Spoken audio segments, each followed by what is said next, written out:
Okay, so now this one, the next one is a technique that's used if there's multiple attackers and you know that you're going to get in a fight with multiple attackers and you need to take one person out right away.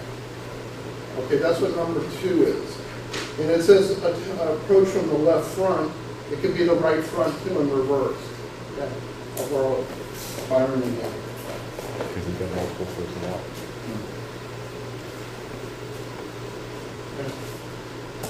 So this one is here, is Byron is standing here, and he and his buddies are all around me, and I'm kind of in a position, and he's the most threatening, so I figure I'll take him out first. Because if I can take him out, it's going to intimidate the rest of the people. So the move that is you're here, you're trying not to fight, and you realize it's not going to work. You're going to have to fight, so you might as well preempt the move for all of them to attack and take the first guy out. So the move that's on number 2 there is this one here. You're just here in a non-threatening pose, and suddenly you just reach across, step in, and strike him. Okay, his head goes that way. You can change it. Now, this way, I turn and step behind him and kick his leg out. Okay, but I would obviously kick his knee out at full power with a downward side kick, which should cripple him. So just by that strike and the crippling move to the leg, you put him out of action. Now I've got to deal with his buddies. But what happens is, at least I remember my game days from when I was a kid, if the lead dog got taken down right away, the rest of them tended to back off a little bit because they didn't want to be the next to get hurt. Okay? So that's what I want you to do, is just approach from the left. Okay, we'll do it one more second. Okay. So we're over here, and I simply step through, smashing to the jaw, and then stepping out and taking his leg out. Right down, side kick right through the back of his knee.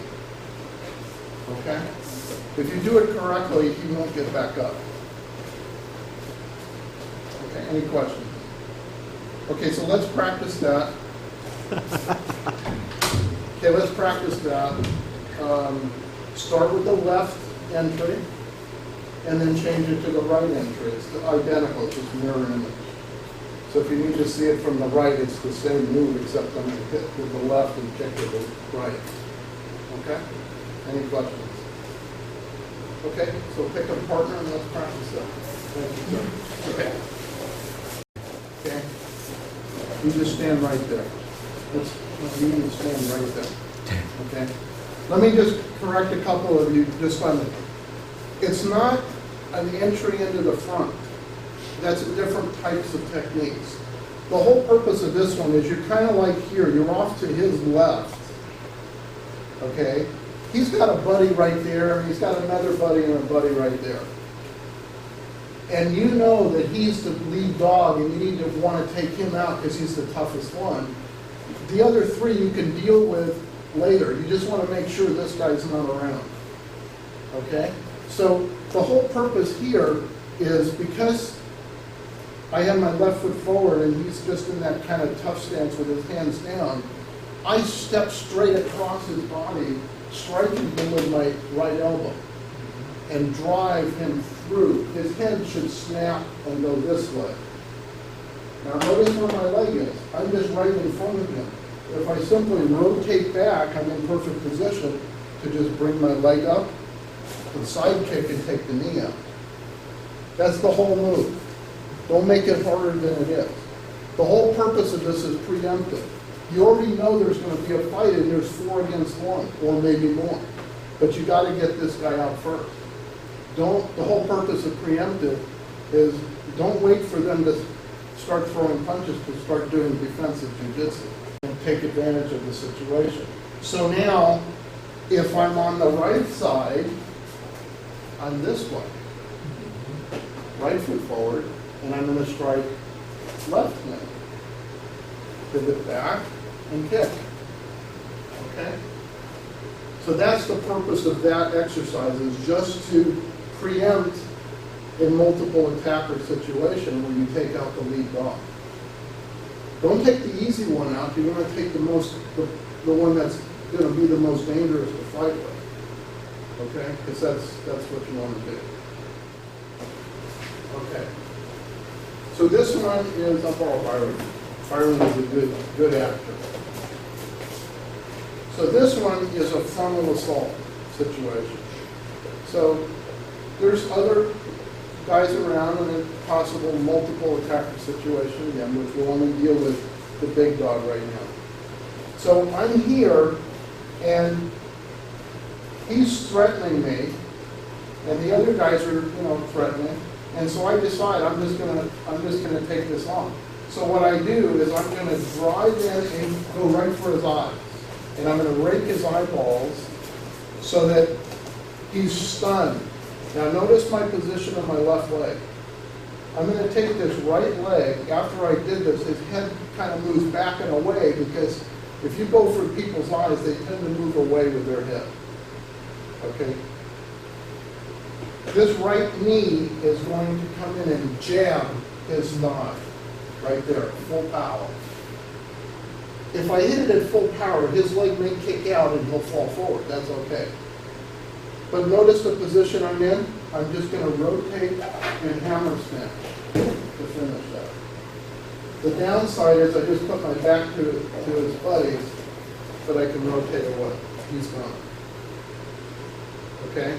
So again, it's a positioning issue. The whole purpose of this is to immediately take him out. So I simply drive in, drive through his leg. I don't care about kicking him in the groin, because that's not as effective. Some of you may or may not have been kicked in the groin before, and there's a delayed reaction. Because I've been kicked in the groin, and I had a delayed reaction. It took about 10 seconds for me to actually realize that I got kicked there, and then my legs started to wobble. I was actually kicked in the question. One more time from the other angle. From the other end. Okay? So we're here. There's kind of a distance between us. I'm going to engage him immediately. Even if his hands go up, he doesn't realize what I'm doing, because I'm just going for his eyeballs. I go right into his eyes, which forces his head back, and I drive my knee through his thigh and roundhouse to the back of the neck, or the back area. Just coming down with a hammer smash, just to drive him down. If I need to, I'm here, I can simply rotate and kick, but that's not unusual. I didn't add that into the technique. Okay. Any questions? Okay, let's just practice that. And you can practice both sides. If you're left-handed or right-handed, it goes the same technique. Let me just re-explain a couple of fine points, because some of you are missing some of those finer points. Let me borrow comments. Okay. So we're about to fight, and I simply, we're face on, and I'm simply saying, okay, I've got to just get this guy. And I simply go right in his eyes. When I strike at his eyes, his head's going to snap back. I would venture to say, if I surprised every one of you and went for your eyes, your head's going to move away. Even if you didn't touch it? Even if you're expecting it. But if you're not expecting it and I come straight at your eyes, your head's going to move back. If I'm driving in and I do that, and I position myself, in real life, if I come in at full power and hit right there, this leg is going to slide back. Bam, like this, which will cause his head to slightly move. All I do is this kick, is I kick and step back like that, okay? So the real move is this, right there. So I'm in position. So now that his head's slightly rotated, this hand's up here, and I rotate and come straight down. So I have my body weight behind the punch. Don't do this, which I've seen some of you do. Just kind of, you're looking this way and you're striking that way. That's no power at all. It won't even bother, it won't make any dent in real life. You have to focus the power. That's why I rotated my hips. So if you notice, all three of the techniques so far is all hip rotation. If you position yourself correctly, the power is increased dramatically. Okay, so that's an important point. So practice it that way, where you counter rotate and add your body weight into the punch or the hammer smash. Okay? Now, when you hit, don't hit with the forearm that spreads the force. It's a hammer smash. The most ideal part of the attack is right on the back of the neck if you really want to hurt the guy, or here in the back area where it's going to cause tremendous pain into the muscles. Okay? So depending on the threat level, this can cripple them. This will just cause them a lot of pain. Considering that you already kicked him in the thigh and he's already got a Charlie. All right? So let's just focus. Let's try that. Yes, sir. When you do the scratch behind, which you use the lead hand or the back hand? Okay? If we're doing it with the right hand, we're leading left, scratching right. If I'm doing it this way, I will do it that way. And do it, kick this way. Okay? With the back hand. Whichever one. I just come up because he won't see that. So if I do this, it comes from behind. Right. It comes straight out. Okay? All right, so let's just take a couple more minutes and just try to focus that rotational power, because that's really where the power comes from. Variation on number 2.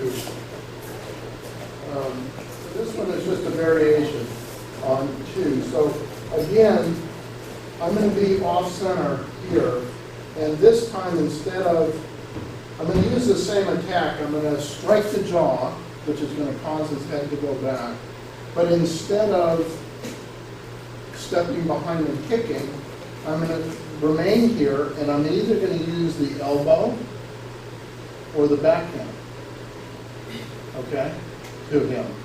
So in this case, I mean, it says in there to use a right backhand.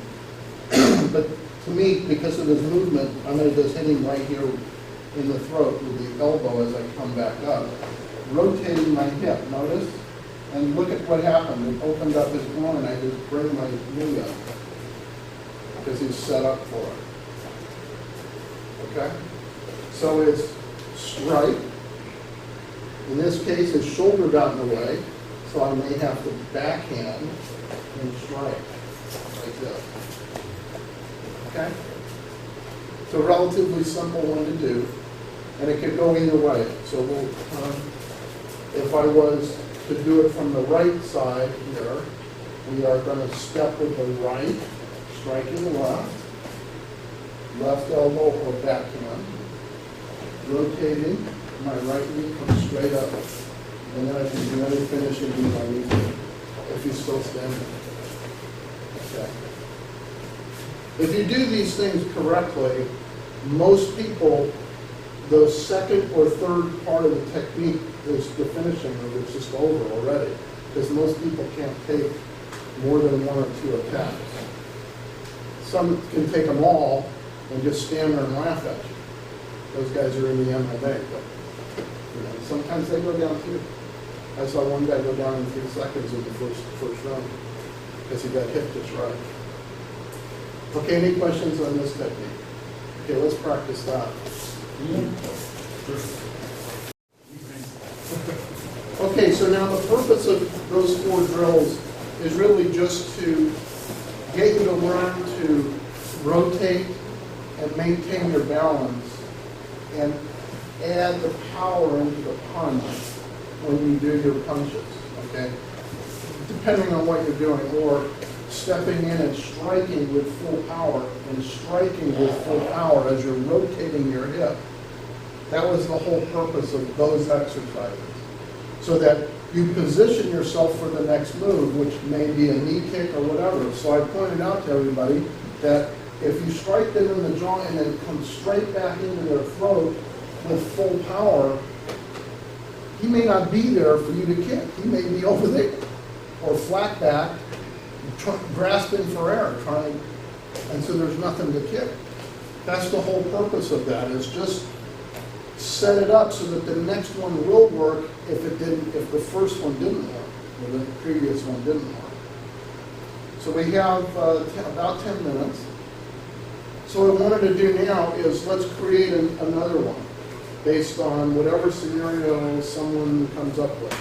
Let's create a preemptive. Will be the same technique, the same? Any technique. That's what we're here for. I just was demonstrating how to preemptively start things as opposed to waiting for them to throw the punch. So let's look at a scenario. Give me a scenario and let's develop a Okay, I strategy. have one. Okay, so you're talking about possible multiple attackers, and you got you want some here, so you do have that. I Need you to move over in the middle. Yeah. We're going to move over here. Okay, I make that move that as soon as I move towards one, the other one decides, okay, it's time for him to move in. So that scenario, you do one strike, That's then fine. now this one's coming in. Okay, so let's set it up. Let's set it up. How did you want to set it up? I just did. I'll borrow Tom's. Okay, so I've got two guys.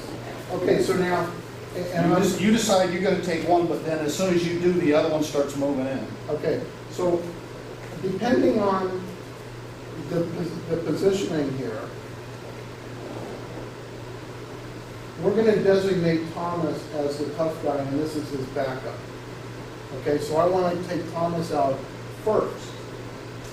So depending on what Thomas is doing, my positioning, I'm going to try to be as far away from him as possible. So I'm going to tend to move here. I know I'm going to move out of the camera, so let's turn 90 degrees. Let's be right here. So instead of standing here, I'm going to be over here because he's farther away from me. And if I need to, right here, I may not do this technique if he's right there because I'm going to end up right there and then he can hit me on the side of the head. So what I can do is side kick him out and take him in a block and punch. Now, almost everybody in here knows that I teach block. Well, you guys don't know because you haven't seen my seminar. So I'm going to teach block and punch here in a minute. So you don't do block, counter, we do block and punch at the same time. Okay? So in this case, I just kick his leg, boom. Okay, block and punch is when that guy is attacking, he's not focused on defense. That means he's wide open. So all I'm going to do is I'm going to step right in, I'm going to block this punch and hit him at the same time. It's not 1-2, it's 1. 2 hands, either right and left or left and right. But I'm going to hit him at full power because they're not expecting it at all. Okay? I didn't develop that. Bruce Lee did. That was one of Bruce Lee's techniques. If you watch his original studies and stuff, that was the 4-gauge drill. If you study his 4-gauge drill, is you block and punch, block and punch, block and punch, or block and punch. Okay, and then he had the 4-gauge to the back, which I never learned. Too hard. Okay? But it's very effective in real life. Okay? Because if Thomas is the kind of guy that just comes in with a roundhouse punch trying to knock me out, all I do is I step into the center of the circle and hit him at full power as I deflect the force. Okay? He's not expecting me to do that, and he's not defending himself, so you get a free punch. Whether he throws the jab or the roundhouse, mostly the roundhouse type of a punch, this is a very easy technique to execute. Just drive through their body and hit them. Okay? All right, so let's practice this. We've got 2 guys right here. These 2 guys are going to get you. Step off center. Even if he turns toward me, I'm going to kick his knee up. Step into him. Don't step away from him. Drive right through him. Okay? With a punch. Block and punch. Okay? Any questions? Okay? Let's practice that. Explain the attack that you're describing. The victim was walking down a dark parking lot, and 2 two individuals come and attack, one from the right, one from the left, from behind. One sucker punches him in the jaw, right in the jaw, and the other guy flips the wall and take off running. That was the attack. Okay, so the first thing you're talking about is that Put your the wallet on the defendant. pocket. the Just lay there defendant until they run away. Was unaware of his The surroundings. victim, yes. Okay, so, that's one of the things that we learn in martial arts, is be aware of your surroundings. So if I hear any pitter patter of footsteps behind me, I'm not going to just be oblivious to it. I'm going to look to see before you ever get close to it. Right. Okay, so I'm never going to let that, me personally, I would hear that unless you had ninja shoes on, I didn't hear you. Okay, so I would hear, I would turn. So now let's say we're in this situation, I would keep him off. The moment that those hands came up and you're right there, I'm going to keep him off and I've got my hands up. And the same thing's going to apply. Because you've got that one hand coming, you're not blocking, I'm going to walk, I'm going to just drive through you. Okay. Okay, but it's awareness is what, I think you guys are going to talk about awareness in the next session. Does anybody have any questions? Okay, I have one comment because I saw some of you doing it wrong. Okay, most of you should know that the hand, these two knuckles are lined up with the bones in the hand. Okay, so when you punch, you have to hit with these two knuckles. If you hit with the outside knuckles, the force goes across your hand and you break the bones in your hand. Boxers, when they tend to hook and they overhook, will break their hand. I think Norton or Ollie broke his hand in one of the fights from way back, and it was because he over-rotated. Because he came across and he over-rotated and he hit the outside knuckle. And when you're hitting with that kind of force, they're going to break. You have to focus. So when you're practicing in the dojo, don't practice punching like that. Focus on either a straight punch or rotated, I don't care. But make sure that the focus of power is right there. Even in the dojo, don't practice with a crooked hand. Because in real life, if your body is always used to doing that and you do it for real, trust me, it's going to hurt like the devil if you break your hand. Okay? My son wouldn't listen to me, and he tried to hit the punching bags, the big heavy bags, without a tight fist, and he hurt his hand, and I said, Joseph, if you would listen to me, you won't hurt your hand. But he had to learn. Kids have to learn themselves if they won't listen to dad. Okay? But try hitting a hard, heavy bag with your hand turned, and it's going to hurt if you don't break your hand. So be really, really careful. Keep that focus. Okay? All right. I guess for the next session, we got, 5 or 10 minutes? So our topic today is having to do with kind of how do you use your attacker's brain and how it functions to your advantage. And also I'm going to touch a bit upon how to change your own mindset when you're in an altercation to your advantage.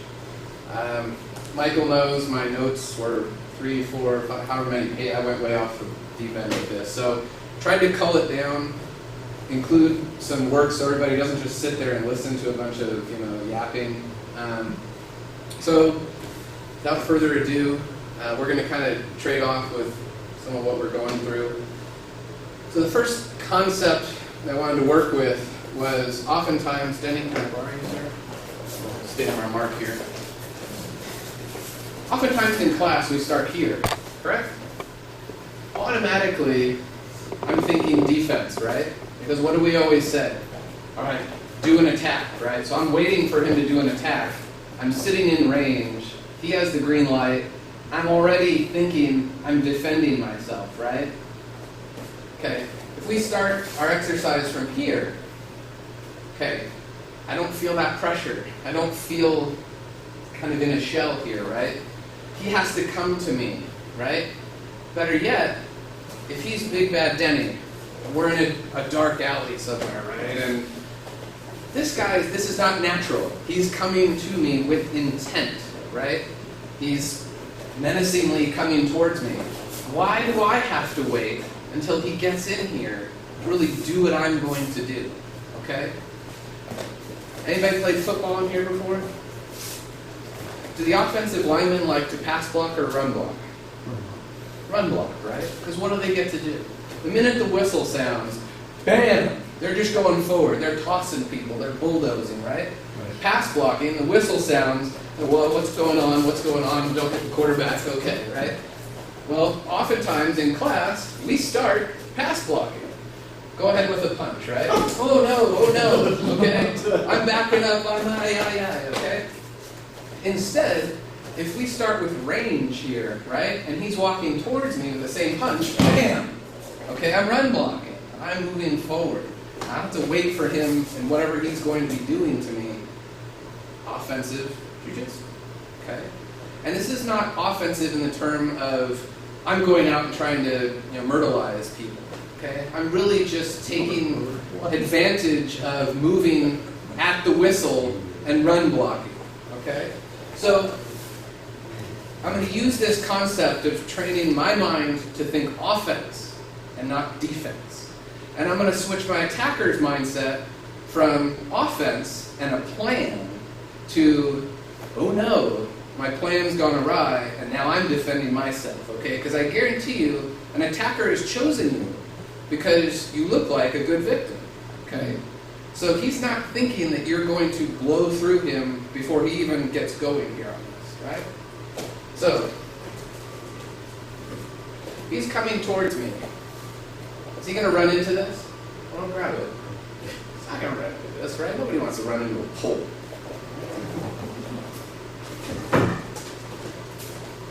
So this first lesson is structure, okay? If he's coming into me and I use this, there's resistance here, okay? What if instead I move forward and I just use this structure, okay? I'll create my own small pole here, but this triangle is it's like the bow of a ship, right? So he comes in at me, boom, right there. Throat, upper chest, whatever, okay? See where he's leaning? Okay? If you do this against a heavy bag, it's going to swing, okay? You're not going to feel anything. It doesn't hurt. But the heavy bag's going to be moving all over, much more powerful than any punch you can deliver to it, okay? At least I can.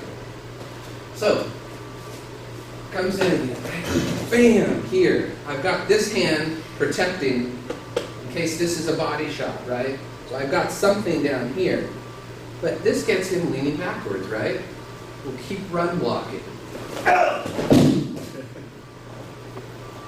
Okay? Oh, wait. Okay? So let's give that a shot first, okay? So start outside of range, all right? He starts coming towards me, and I just sink down. Notice, everybody who was here yesterday, what's this move? Sinking, parabola, whatever the math term was yesterday, right? Parabola. Whatever. Okay. Science schmience, okay? But the power in this is not from extending anything. It's not from, this is just my body weight sinking down into this, okay? So use that same concept that Chris worked with us yesterday on. Sink down in, structure, keep moving. Okay? Careful with the elbows on this, Yes. because it is a powerful technique to go into. Yeah. My end game here is that I'm switching him from offense to defense. So let me borrow for this. Almost the same technique. Let me go this side first. As Byron comes in, I throw that fence position that we were talking about earlier. Okay, so all that's really happening is my body weight is now all focused on this. It's a weapon that I'm not having fear of hitting on. It's not like hitting a bag where I've got this whole wrist structure I've got to worry about. This is just Byron running into my elbow. Boom! Okay? Byron tends to go like that and take a little torque to his body. Okay? So one more time, slowly. Boom! And then crush. One more time. I'm sorry about the fake accent. I tend to do that kind of thing. If I go into a Russian accent, it doesn't mean anything. All right. Boom! Crush. Pretty straightforward technique. One more time from the other side so you can see it. I don't know how much different it'll look from that side, but boom! Crush. Okay. Try it out a few times. All right. Okay. So once again, right, we're working on things that suddenly change the script in his mind, right, which is the shock of running into a pole, right? In these first couple examples is just, that jarring sensation that he has. Okay, the other thing we were talking about yesterday, right, is not being there. That's a great defense. Just don't be where this person is, okay? So, if he's coming, let's just say he's going to try and choke me with his right hand, or he's going to punch straight to my face, or something along this line, okay? I want to get either to the side or behind him, okay? Remember our mushroom block from yesterday, this fabulous tool, okay? If you lag one, or an X block, right? If you lag one hand slightly, you can use this to your advantage. So I'm going to go behind him first, okay? So he comes in with this. Here I am, right? Awful fall in the street, right? Terrible, okay?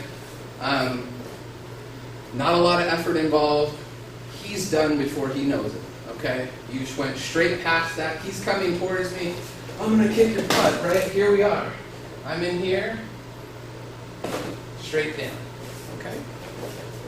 I can also, if I don't need to get totally behind him, okay, I can either do a strike and run if there are multiple people. I can use this same entry, okay? Here, right, I can crush the hip, okay, go this way, strike to here. If I want, if I push this up instead of across, right there, right, or an elbow through here, okay, back, we can get into the striking we just did. Okay, so what I want you to do is practice getting behind him first, but this entry is just here, okay? I'm coming here, and if I want, I can push across, twist him, okay? But his momentum is what feeds into this. His intent coming into my zone moves him across, right? So, best place to be, right here, you can't get it. All right, so give it a shot, okay? You can add whatever flavor you'd like, but the entry is the important part of it. Okay, thank you. Emphasize the control of your attacker by manipulating their mind. Okay? This is a risky move on my part, because I'm going to pick somebody I haven't worked with before to show you that it works. Okay? I did it with Thomas the other night, so I know it worked. Anybody? We're on the street, for some reason I have a Hanbo in my hand. Okay? I've got a cane, I've got something like it, an umbrella, whatever. Further, the attacker has decided to come after me while I have this in my hand. Okay? He comes up, says, give me your money, whatever. What's your favorite attack? Give me your wallet. Give me your wallet? Okay. Great. Go. Give me your wallet. Keep on, guys. Give me something. Give me your wallet. That momentary distraction that I have on him. Can I have one of the soccer ones?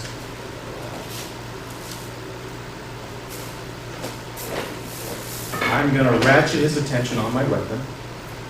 Okay? I'm not really trying to hurt him with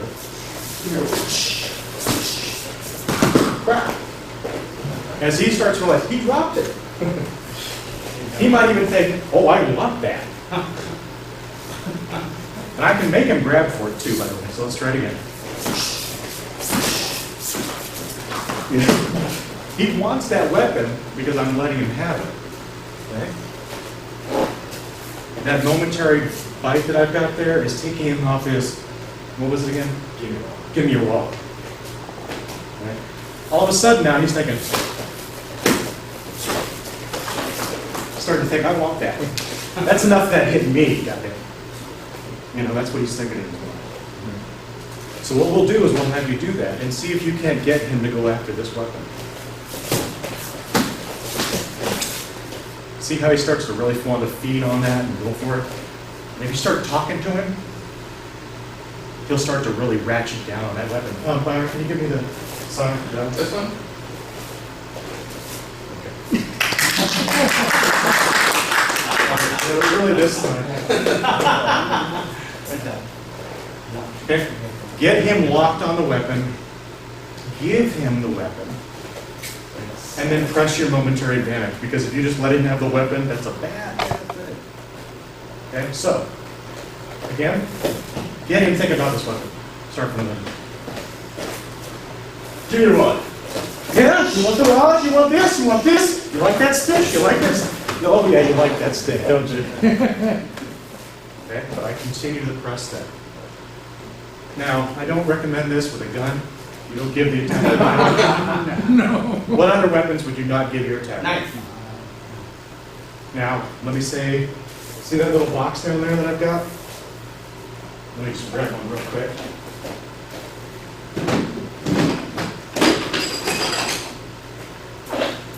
You're really sick when you make one of these for yourself. I just gotta say that, okay? A pink camouflage pocket stick. You know something's wrong with your mind. Give me one. Yeah, you want the wallet? How about this? You want this stick? You want this stick? Now he's focused on the stick instead of me. So I can actually go, you want that stick? You want that stick? And I can just pop him from the side. Because he's going, oh yeah, yeah, yeah, yeah, yeah, yeah, yeah, yeah, yeah, yeah, It would be better if it was shiny. It's better if you talk about the stick and tell him, you want this? How about that? You like that? You want that stick? Gotcha. Now he's going after this. I'm going, wow. Okay, so let's try that out. Try it with these soft sticks. Just kind of poke at him a little bit, get him going. There's also the concept of being an annoying gnat, okay? So you have your Hanbo here, and say I want him to grab this, okay? I want to occupy, and most people are right-handed, right? So I'm going to essentially have it like I'm defending myself out here, right? I'm like, you know, but here he comes. The minute he grabs onto that, right? I'm here. If he doesn't block this, fabulous. If he does, I don't care, right? I'm sequentially taking targets away from him. I'm sequentially occupying his weapons, okay? The minute he gets this, he's going to want to pull. What's that doing to his legs? It's rooting them into the ground, right? He's pulling kind of down using his force, right? I'm adding into that, okay? If he doesn't block this and he's pulling backwards, guess what we're doing, right? He's moving backwards, I'm moving forward, okay? Because he wants to pull this, right? Oh, yes, oh, good, he's here. Great, what's open? Bam, right? Any of the whole bottom lights up as a green target, right? Because he's focused on this and thinks we're playing tug of war, and he's now done exactly what I want him to do, which is occupy his mind and both his hands on this darn stick. His best weapon, his right hand, is now tied up on something that's not going after you. Yeah. So,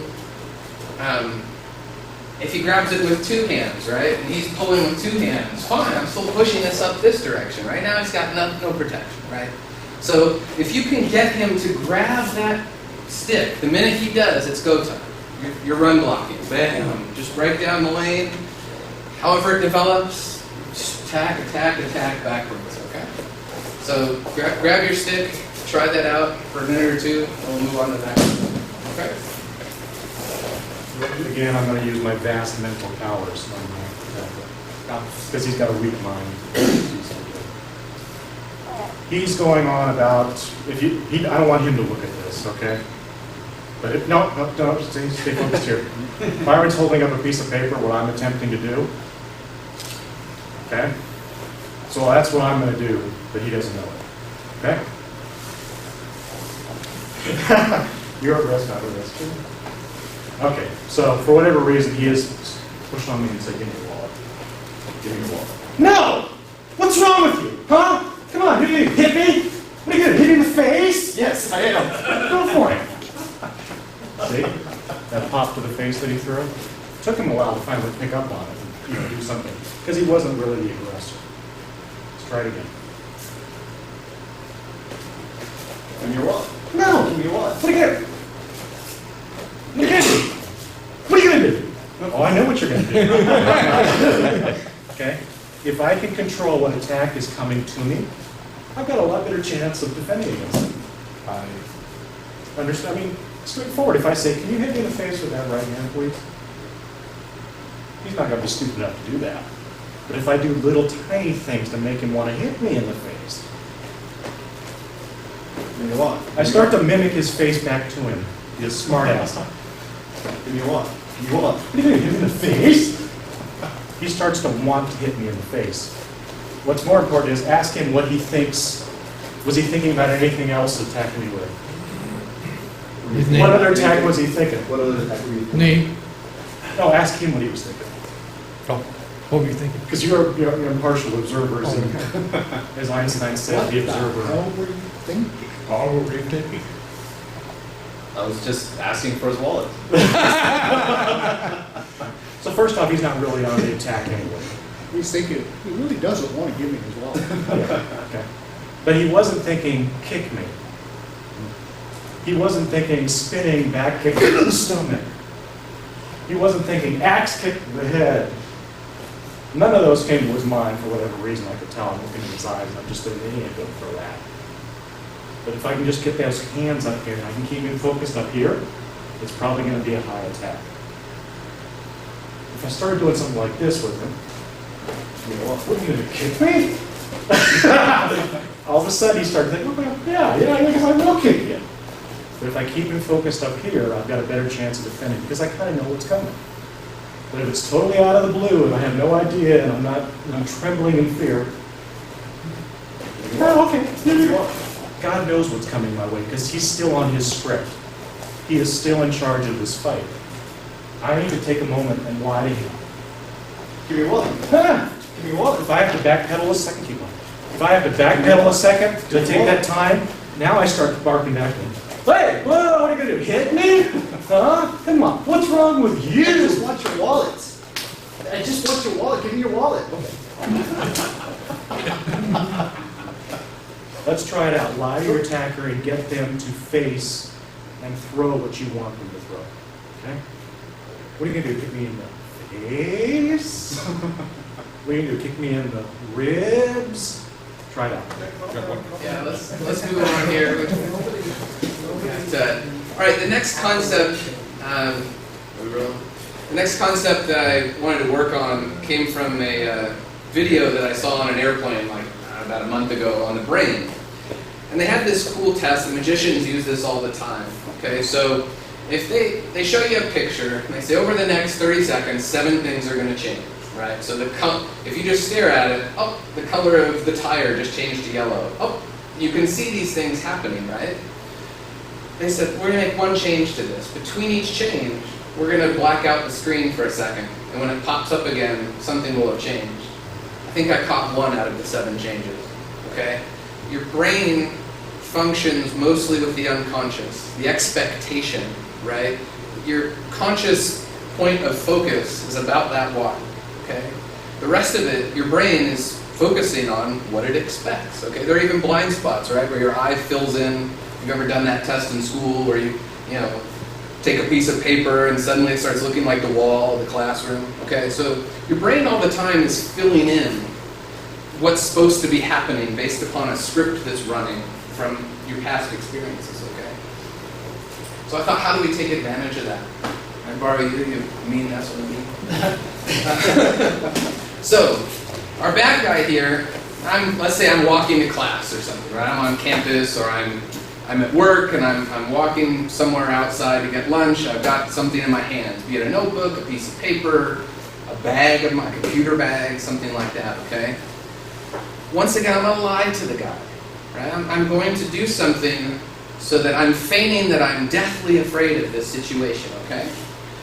As he's coming towards me, before I go into the black screen, I'm going to be going, no, oh! Okay? He can't see my face. He's focusing on this because he's looking at me, okay? He's the predator. He's coming after me. No! Boom! Okay, when I went behind the screen, I was backing off like this, right?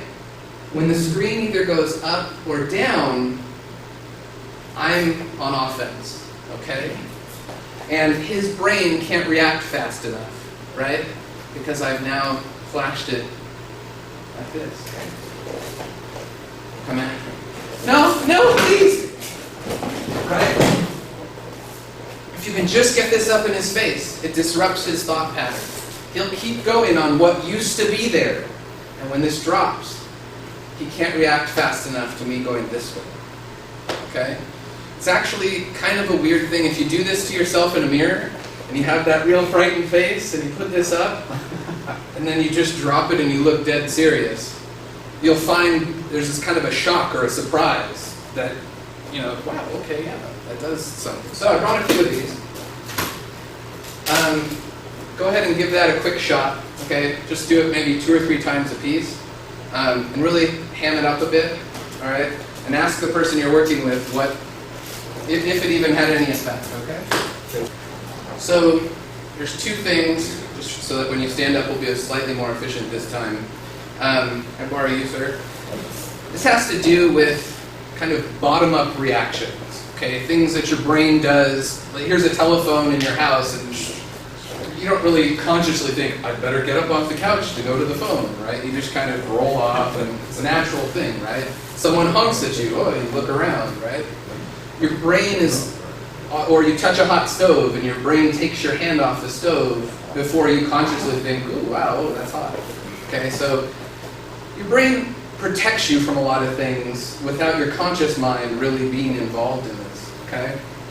And if you apply that to, and this is especially good with the new students in your class, okay, because they're not martial artists yet, they're reacting the way that kind of a normal person would to a lot of our attacks, okay? So there's a lot of value in using the new students and maybe seeing the reactions that they have, okay? So one of those would be, we just were putting clipboards in somebody's face, right? Or we're getting them to hold on to the end of our stick. That sounds bad. But if instead, I make this motion to his eyes, okay? You actually will see a few MMA fighters do this and they get called on it, but this motion, he doesn't like this. This is really annoying. And your brain really can't, it doesn't let you just go about your business with someone almost poking you in the eyes, okay? So if I'm out here and I'm doing this to him, what does he want to do? Eventually, what's he going to do? Grab this, right? Okay? The minute he takes that bait of me doing this to him, I'm here. Okay? Another advantage you can take, we get into this wrist lock. What do almost all beginning students end up doing when they're practicing with each other? They roll back up into this, right? Their elbow comes up, they bent over. They kind of start rolling back up into this, right? Because this is the natural defense to this, right? It relieves the pressure, okay? I'm expecting not to be attacked by a fantastic martial artist that, you know, it's mostly going to be somebody who's a thug. If I get him over like this, yes, I can dance around and I can apply this, but this guy's most likely going to roll this elbow up, okay? So if I know that, and I magically find myself here, I should always kind of practice the linkages between what my white belts are doing to get out of these things and what I'm going to do in response. So as he starts to stand up into this, I help him, right? What is this, Nikyo from Aikido, right? Just turn the faucet. So this isn't so much as a big exercise that I want us all to go through at this point. This is more just a thought or a concept for you to think about people's natural reactions and how you can goad them into doing certain things, the chain of events, right? He's going to grab this eventually, right? And if he's a martial artist, he's going to grab my fingers and tweak me. That's really bad. But most people aren't going to do that. They're going to just push this away, right? Now this is down. I knew this was going to happen, or I had a suspicion. Yes, I'm open to this. But I was expecting this, so I'm first to the punch. That was just a concept I wanted to throw out there, and there are a million things that you can probably come up with yourselves when you go back and you're training, but let me do that one. We'll do an exercise based on that. So again, when you're driving and you're on the freeway behind a truck, a rider truck, a rental truck, you know how when you're 6 feet off that bumper and you're just nervous because you know they could step on the brakes at any time, you can't see anything but the back of this truck because you're too close. Right? That's too close. He can't see anything I'm doing. Okay? So that's what's triggering his mechanism to want to all of a sudden stop thinking, attack Michael, because he's got a big mouth, to get that hand out of my face. And then he'll reestablish his attack pattern. Okay? So when I'm here fighting with him, and let's just say I'm at this distance, right? He's starting, yeah, what's wrong with you, Cliff? No, talk to me. Come on, whoa, hey, whoa. See that? See that motion there? I take advantage of that. And that's where I start following my assault in to put him down, because he has now lost his attacker mentality. Okay? And it's just boom! Because he ain't gonna see that coming. Because all of a sudden he's going, I got that hand out of my face. Oh! And I press that advantage and take him off. Okay? So again, you're here, you just talk, come on! I just start making him get that uncomfortable feeling. I'm not even hitting him. You know, I didn't touch you with that. But it's enough to, whoa! You know, if you can see, physics broke there for a second, he just arced in the air. So to get him to go start concentrating on that and wanting to take that hand. So try that a couple times. See if you can't make him want to take your hand. Okay, try that. Take a couple minutes. Let me do it from this side. Okay. The deal here, I'm just going to set up the scenario. Okay, Byron and I are buddies, whatever. Bad guy wants our money, he's a druggie, whatever. Okay? He looks like one, doesn't he? Okay? So he's going to say, give me your wallets, I want your money. I'm going to give you, this is what's going to happen. Okay? Straightforward, everybody got the idea? Okay. So I'm going to put my wallet away in a safe place. All right. One of you give me the wallet. One? You want one? Take his. Oh, yeah, here. You believe it. Even better. Right. Well, okay, we're buddies, so okay. Okay, Give me your wallet. well, okay.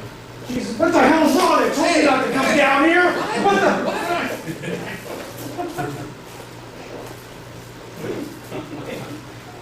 Okay. Let's try it again. I'm going to do the same thing, but I'm going to emphasize a little bit better what I'm doing. Give me your wallet. Give me your wallet. Give me your wallet. I told you not to come down here. You have all our money in your wallet. What? Give it. Again, he is now focused on more money, something else. Even if I don't throw in there's a lot of money in his wallet. The Jerry Springer show, he starts watching. What's wrong? I told you not to come down here. He started to focus on him beating on him. I have the opportunity now. As soon as he starts looking over here, oh, you see that thought? Okay, so we'll set to this point in the technique and we'll just stop here. So what I'd like you to do is pretend you got a wallet, do it in a trio, and see if you can't get the person attached to one or the other of them. So let's put Byron back in the picture, the Jerry Springer show. He's bought into the Jerry Springer show. I've locked this knife into place, okay? Now, let's turn this around. I don't need Byron at this point. I am not trying to take this knife away from Scott at this point. I'm just trying to anchor it down so it doesn't go into theirs. What is Scott going to start to do at this point? Okay. Do not anchor the knife down like this to where when he pulls his body weight, I can't control his body, so he pulls backwards, and now I've got a problem because the knife just happened to slip. Went from vertical to 5 degrees, and that 5 degrees makes all the difference in the world. Anchor it down toward him so that if he pulls back, he's got the problem, not me. But the point is, I'm just saying anchor it, don't do a technique. Okay? So let me go back to here. Byron, you're back here. Let's pick up that scenario from this point. I've anchored down. Scott has now realized something's gone wrong with his little plan. Okay? He starts going for the knife with both hands, whatever he's doing. Byron, hit him upside the head. His plan has seriously gone off the tracks at this point. Okay? I don't want you to get locked in the scenario again, but what is his problem now? It's not, I want that knife back. He's got two attackers. He's got two attackers to deal with here. And he's thinking, I've got to get out of here. I can't survive in this zone, this kill zone. I've got to get the hell out of here. Okay? So let's go to that. Bring in your other friend, and get that guy thinking, I gotta get the hell out of here. Okay? Try that for a couple minutes. So let me get back to Byron here. I'm not going to use the second person here, but, well, you know what? I am going to use the second person. Let me have you. Do I need the knife? We don't need it for what we're doing. Byron and I are here. We're still the good guys. We're still getting our ice cream on the boardwalk or whatever we're doing together. I don't know. He's the accoster, okay? Again, if he has a knife, I'm going to tell you this right now and right off the bat, you're better off not dealing with the knife. If you can possibly avoid it, don't deal with it. Okay? So what I'm going to do is I'm going to teach you the rabbit and the tank. Okay, so Brian, come up here. This guy's got the knife, he's a bad guy. Now, I don't want to hear a vote. I know the answer to this question. Between Byron and I, who's going to run farther and faster? Okay? You are. One of us is better suited to the rabbit role here than the tank role. Let's just say it's Byron who's the rabbit. For arguments. For argument's sake. What I'm going to do is take his attention and draw it completely on me while Byron rabbits.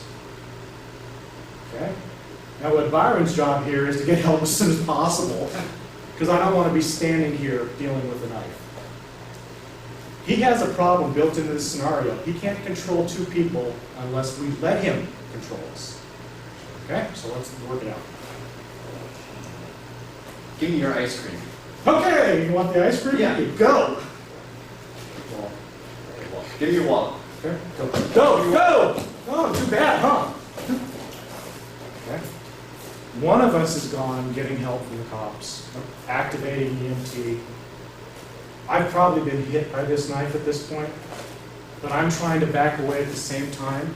So if Byron's rabbiting in this direction, I want to try and rabbit that direction. Okay? I want to get away from him. I don't want to tank right here and, solid place.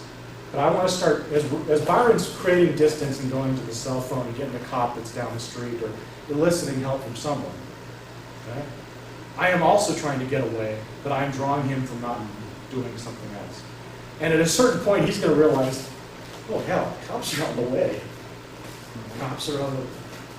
I'm going to get you! Okay, he just feels impotent at that point. There's nothing he can do as long as I start moving away. He's got the knife. At a certain point, he knows it's over. There's no reason to keep this up. Okay, so one more time, just for fun. This time, I'll be the rabbit, Byron will be the tank. Give me your wallet. Give me your wallet. Hey, I'm gonna totally call the mad, you're cops. fine, I'm sorry. I'm going to call the cops!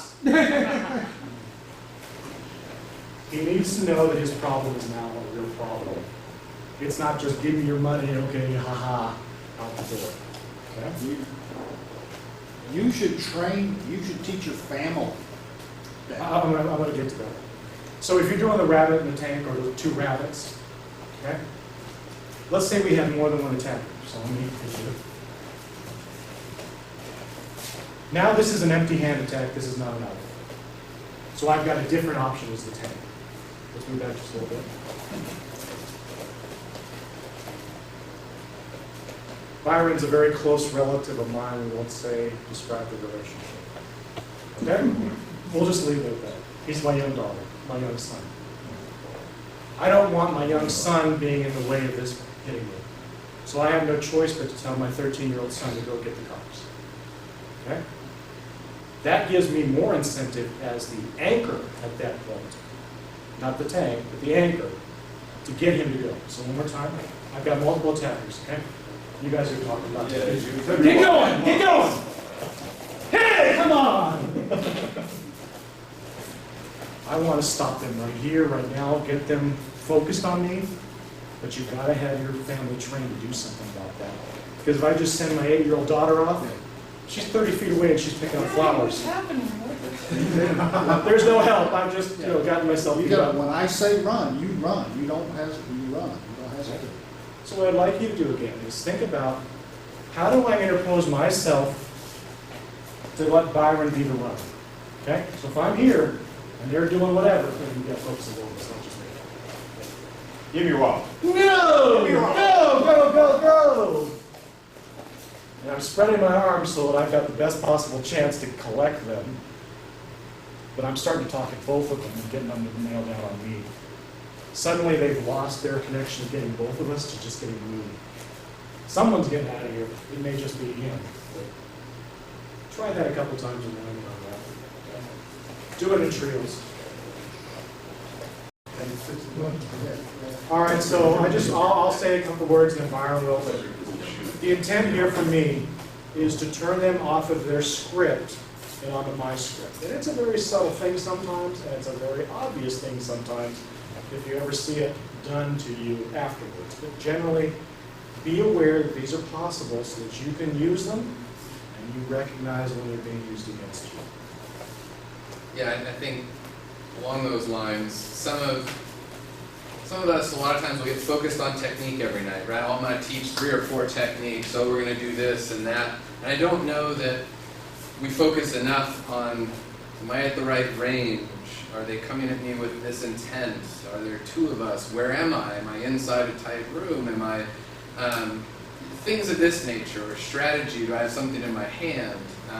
And so these are some things that you have to think about beforehand, before you get in that situation, because if you consciously have to think about all of this, you're going to be slower. But if you're twisted like him, he's got a bazillion of these things, and when he tried out some of these on me without me knowing what he was going to do, like that one where he starts Jerry Springer and the other person, I fell for it easily standing next to him with a knife because I started looking over here, right? So anyway, hope you guys enjoyed this. He's easily distracted. I am. Yeah. Hey, there's butterfly. Anyway, He's a CPA, he focuses. hope you guys liked it. It was a lot of fun for us. Good. Oh, okay, you're my volunteer. Good. Okay. Okay, we came in and we grabbed whatever we did. What was the next one? Okay, and it was irrelevant. And we came in, remember yesterday we did this thing, and we just went back and took it down. Okay, and that was it. Okay, we need, because it's called a come along, we have to put him in something that's controllable, because if I just go like this, he's not gonna stay with that. He's not totally stupid. Okay, he's gonna get my wallet. Okay, so what we have to do is the come along element is established simply by turning his head. Okay, so as I commit whatever his attack was that I forwarded off, I'm going to push this and I'm going to turn his head. Okay, that's all I have to do. Now his back is to me. I can reach through, and I've got a reasonably good come along. Okay. Because for a come along, you want to be behind the person or 45 degrees back here. Okay. And he is coming with you cooperatively, because otherwise the pain becomes excessive. And those of you who know nerve techniques know you can create a lot of pain before there's any injury. Okay. So again, he's going to come in, whatever, I don't know what your attack fighting comes in, you're going to come in, take him, don't just take him back, you want to turn him around. So his back is, he's resting in your arm. He's resting in your arm. You grab the other one. You're going to pull it back. And then you are done. Wasn't that fun? Okay, anyway, so that's it. Okay, a stupid song I'm doing. Try to really ruin. Okay, next one. Okay. Okay. Wheel throw, Nage. What number is it? Number 607. Okay. Who wants to be? I'll use your pitch. He's going to have me in a headlock. I'm sure how this is going to slide. Yes. And with either one arm or 2 arms, whatever he has, which is really stupid. Okay. Okay. And all I really have to do, okay, I as it says there, I'm going to step forward with my right foot, bring this back, taking it down. Okay, that's all it is. If he doesn't let go, I'll do something to get out of it. That's all you're doing. Okay? If you have two hands there, you push with two hands. The hard part, okay, then lock together. Two hands. This is stupid. Okay, or one hand and hold that wrist. That hand is, yeah, hold that. Okay. Knee lock. It's either going to be, I'm going to be on top of the knee and push down and go back. Okay, and I'm going to come around and pivot around. Okay, or I can use my palm, whatever it is. Okay. You're pushing on top of the knee? I'm either pushing down on the kneecap, or I'm going to push inward to lock his kneecap up. The easier of the two in terms of causing some damage is simply to push down. It only takes, I think it's about 30, 40 pounds of effort, which anyone in here can do. Okay, it's not a biggie to slide that kneecap down. You can also push it to side. Yeah, you can also push it sideways.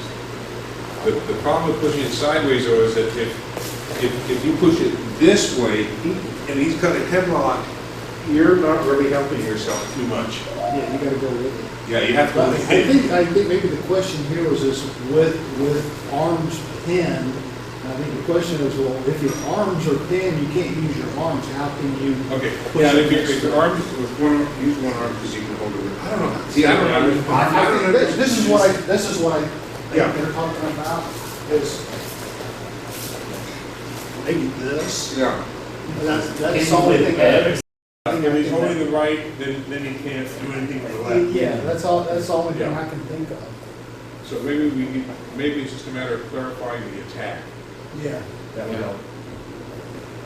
Left arm trapped with tab, attacker grabbing left wrist.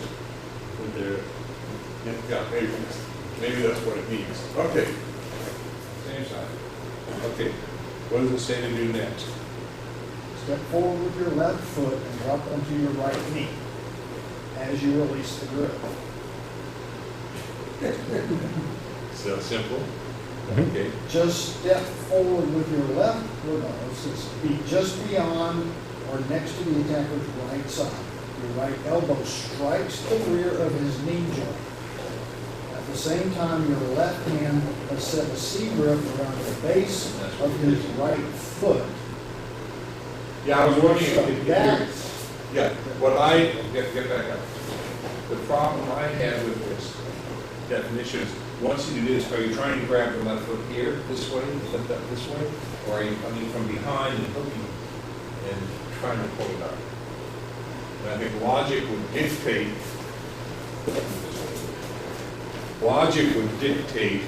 that once you have done this, it's easier to pull it this way than to try and get in front and lift up forward.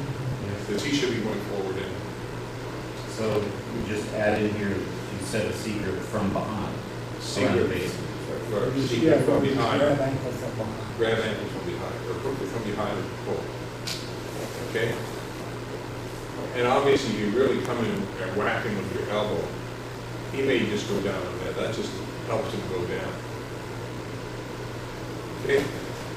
You're doing fantastic. And I can pay you for following the script. Okay. Side body drop wheel throw. What number? What? What number? Technique number 618. Okay. Grab the original way. Left this hand here and this here. That's the more secure way to do it. Okay. And then all I'm going to do, are we videoing still? Yep. Okay. All I'm going to do is, as they're pulling me backwards, is step on the foot, fall down towards my left side, and grab it again. Right. Of course, I cheated, but that's okay. You're allowed to cheat. See? 620 elbow press, EG shiitake, ground defense, you're scissored from the front, and the attacker is on the ground, and your arms are crossed. Okay? And this is the release. Okay, so who wants to? It's Mr. Steve, I do believe. Okay, so you're gonna, yeah, you're on the back, I'm gonna be scissored. Okay. Okay, no, my arms are crossed, I'm holding my arms across. Okay, that, we can put them tighter, that. Okay, that's better. Okay, now, this is his situation, which is really on the lame side because he can't do much of anything else right now. Okay? And this could even be if a person's holding you towards him, you know, around your neck or what have you. And I'm not gonna, the only thing I wanna do is get an elbow into his ribs or into his sternum or where his heart is. So I need to get some maneuverability. And there are other things you can do, you know. So all I want to do is get one elbow in there, and then all I have to do is put my body weight on it. Okay, and that's all it is. Okay, so I'm in here, and I get closer to the sternum, the better. That's why I want you to really cross the arms. Oh, that's much nicer. Okay, and now all I have to do, and I'll probably use my upper elbow, is simply shift and put all my weight on that sternum until he lets go. Okay, because he's holding me down. I can't go up and down here. Okay. And once, you know, so all I'm doing to show is I'm bringing this down and bending it as much as I can, and putting, that's why I'm going up on one leg, just to get all my body weight onto him. Now, a little fun thing, and this comes from Okazaki massage. It's amazing how good things can be used for evil purposes. Okay, if you do this at this time, you get to here, and you're on here, and nothing is happening. Start vibrating your hand. Okay, and that'll make the pain more intense. Okay, that's all you have to do. Start vibrating your hand. Hold it loose and vibrate it. I'm fanning myself. Okay, you won't have to do this that long. Yeah, just flap it back and forth. You gotta be flaky. Okay? So the release is a shiokawase, it's not a leverage pull out. No, it's just apply the pressure till you get, till he relaxes, and then you pull out and do whatever you're gonna do. Okay? That's all it is a release.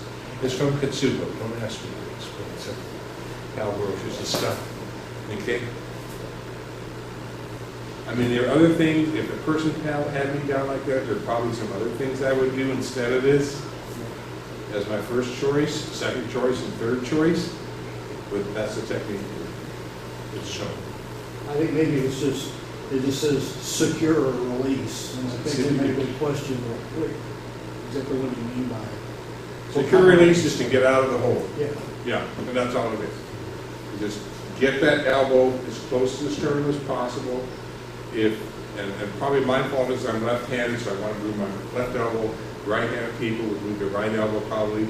Get to the heart will work nicely. Okay, and just put all your body weight onto that elbow. Okay, until they slack up a bit. And then you can turn your hands out or whatever you want to do. Okay. Ichiwaza. Okay, he's going to be grabbing both hands. My hands are up, palms are facing him or me? Facing him. Facing him. Okay. This is stupid attack number 632. Okay. All I'm going to do, okay, is turn my body, grab. Okay. I'm going to hold it again, hold this against his hand, take my hand and hold it against me. This is going to come up. I'm going to go to his elbow and take him down. Okay. The critical part is what I'm doing with the elbow. Okay. Again, he's here. I can even make this into a wrist press with a little more finesse. Okay. I can grab over it, turn it. Now his That's not in the technique, but Yeah, the confusion there says Thumb thumb up. And I Right. don't know how you can grab them with the thumb up. Like them? No, it His- says grab secret him in with the secret, thumb up. your thumb up.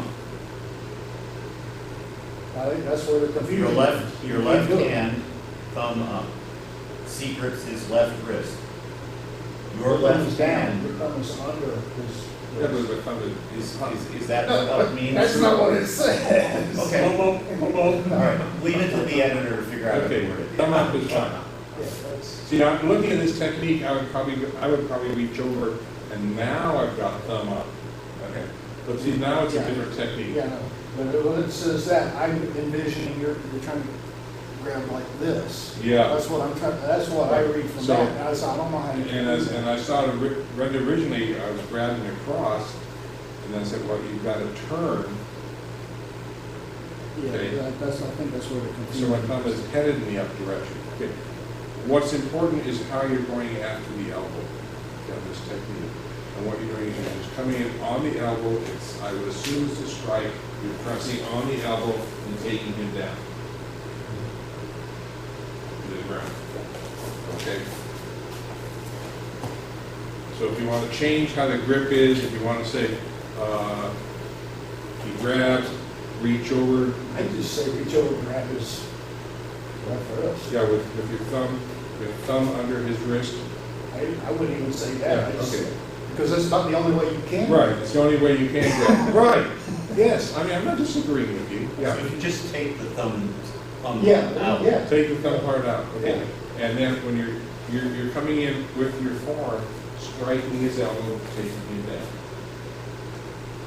Okay, now, the next one,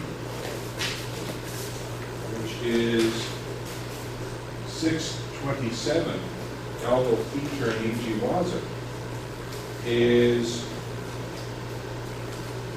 identical. And I think by having it say hold his, wrist against you, what's happening is you're coming in and placing his wrist against your chest. Because that's the only thing I can interpret it to mean. Okay, now, this one is different because the last one you hit, this one you're coming up from underneath. Okay. And you're rolling it and taking it down. And this one I would do 99 times out of 100 as compared to the other one, which would be 1 out of 100. Because this is a lot easier to do. To rotate the elbow from underneath rather than trying to hit it straight on and get it to go down. But if you're a karate person, you might want to dislocate the elbow. Okay, next one. 628. 628 thumb lock lift. Okay.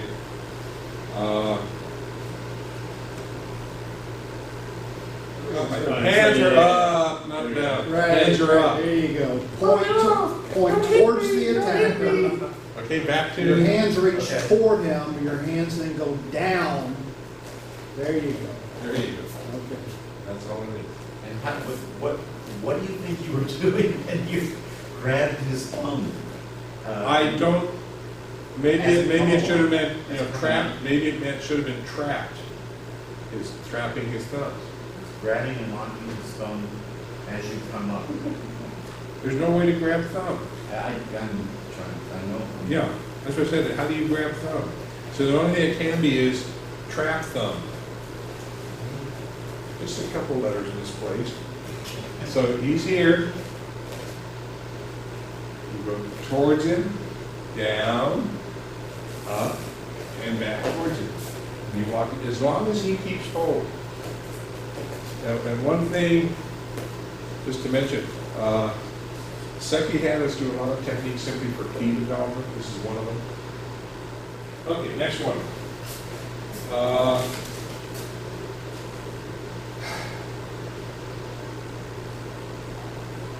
Yeah, this one is a hard one for me. A floating drop wheel throw with Yutoshi, double wrist grab, pulling your hand so he can knee your face or head. And if I can cross his arms, There you go.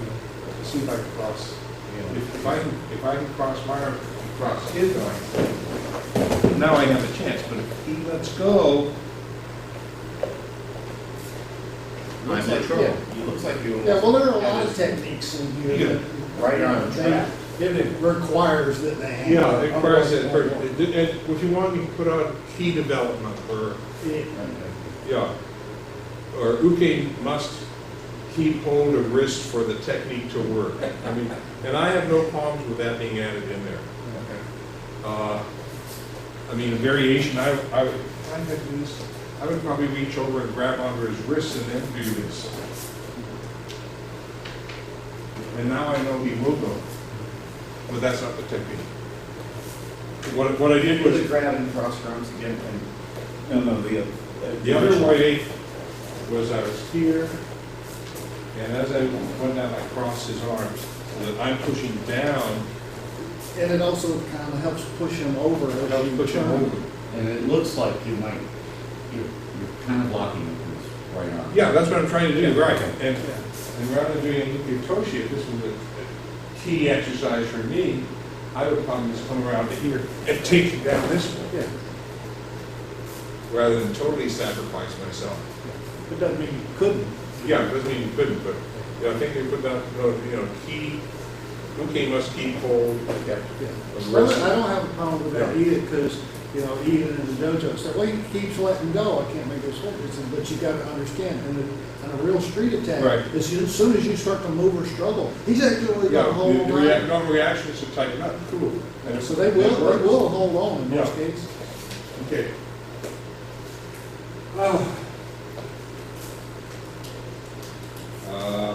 634. 634. Okay.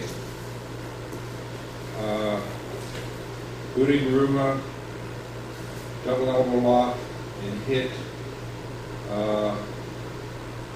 Okay, now the attack, you know how to do a double elbow lock? This is really cool. This is a double elbow lock. Cool. I have seen so many people do this. I've seen teachers do this stupidly. I've seen law enforcement people do this stupidly. Okay, this is a double elbow lock.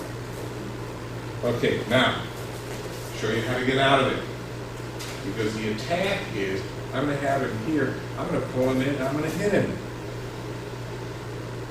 This is a cool attack. Okay, what would you like to do to get away from this hit? Okay, now, he moved, okay, this is the technique, okay? He's going to turn away. What happens when you turn away? What happens with, there you go. Okay, don't let go with both hands. He's going to learn this technique, and I know he knows this technique. And he's here. I'm going to come in, you're going to lean over, turn the hand up. You have this here. You're going to bring this up into an arm lock, and you're set. You take him down. That's, that has got to be one, this has got to be one of the lamest. Okay?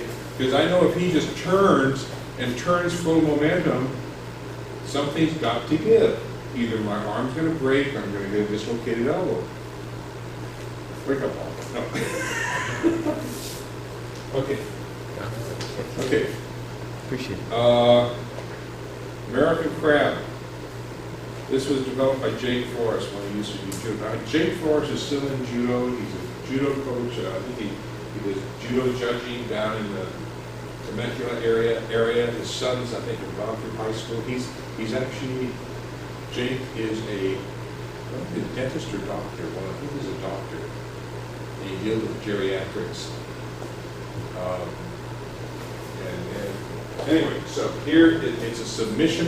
Just lie down on your back. And he called it an American Crab. It's a nice submission.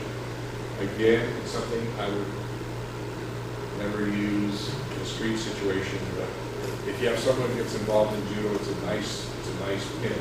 Okay. And all I'm going to do, I am down here. I'm going to be down here on my stomach. Okay. I'm going to grab here. I'm going to come through and grab belt. Okay. No, where's the belt? Wrong belt.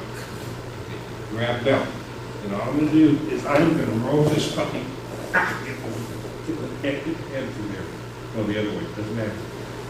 I want to roll him over, and that's it. Okay, now, if he tries to turn or weight towards me, my body weight is in the way. If he tries to turn away from me, he chokes himself. Stop. Toto. Oh, I'm sorry. You okay? No, I'm fine. Okay. This says at the beginning, your left hand goes under and around the back of his neck. Okay, so let's try it again. Or maybe. Okay, so I don't understand. I love him. Okay. He grabs his right lapel. Grabs his right lapel. Okay. And this comes under this way, he grabs his belt. Okay. And then I'm gonna roll him over. Okay. Now, turn into me. Okay, turn away from me. That's worse. It's worse? Go away, yeah. Yeah. This is a lot easier for me. Do you want to change it to that? Well, you can say either or. Okay. All right. The other, Yeah, you can say either or. It's also easier for me to roll him over onto his stomach that way. Is a submission as good once it's set? I mean, I just don't like things in my throat, so Okay. I feel like that one's worse. The second one is worse? But no, if it's across here, I don't like that Yeah. personally, but most people. Yeah.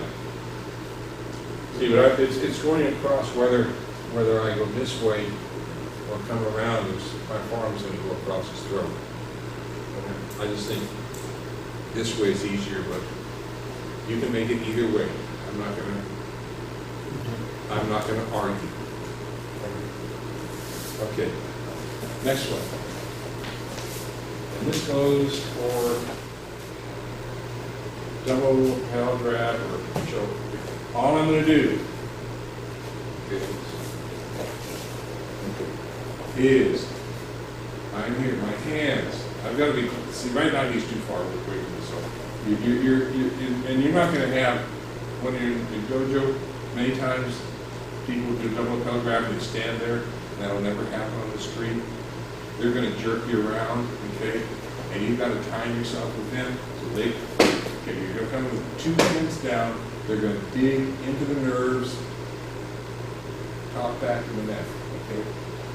Okay, you're here, come down, take him down. Once you sense that downward motion, that's all you want. You're going to grab the lapel, grab D, step, pivot around, hold him down. Okay, do we have a submission here, or is it just taken down? you may scissor the attacker as he rolls onto you. No, I'm sorry, wrong. You may pull your arms, be down on both knees above his head so you can lay flat on his face if you wish. How do you get him on his face? Once the attacker Down. Once the attacker is down, get both of your forearms under his chin and press down while retaining the hold on his knee. Cross. Yeah. Okay. Now, to do that, I either have to move myself or I have to move him. Okay. And then I'm just going to put my foot. Now, you want to have both forearms. They fit easier under the person's jaw than if you're like this. And this is a better hold anyway. And all you're going to do is, the reason you're up on one leg is you're now going to put all your body weight into their throat. Okay? Is it going to crush or break anything? Very unlikely. But they're not going to be happy campers in that position. Okay. Now, since we have him here, he's going to learn the counter for this. We might as well, because we're all getting really bored doing this. Anyway, and we're going to have you come out and do the counter. You do the throw. Okay. First of all, what's a basic rule in a counter? What do you go for? Something that, we had the magic word yesterday, something that is bent. Okay, if I have come around and I have, what do I have bent? Two elbows. So he has to choose one of two elbows. Okay, and you're not going to try and lift it up. You're going to try pushing one forward down towards your stomach. Okay, good. Now what are you going to do? Good. Okay. And I'm doubting my glasses, so I'm stopping at this point. That's all it is. And you can get, again, it's like stand up. It's like the elbow roll turn on me.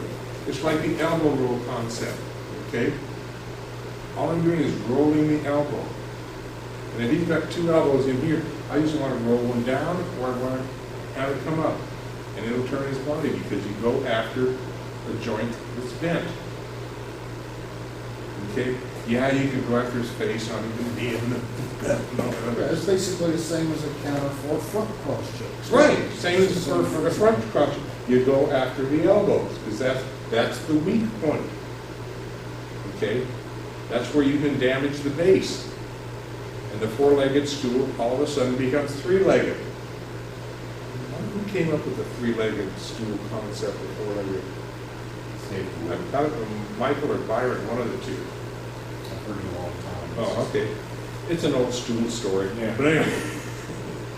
Okay, so we're going to have you come out. He's going to come in a little bit. He's going to jerk you around a little bit. Help me, help me. Now, when you do this, this is not, your hands are not tight. Your arms are not tight.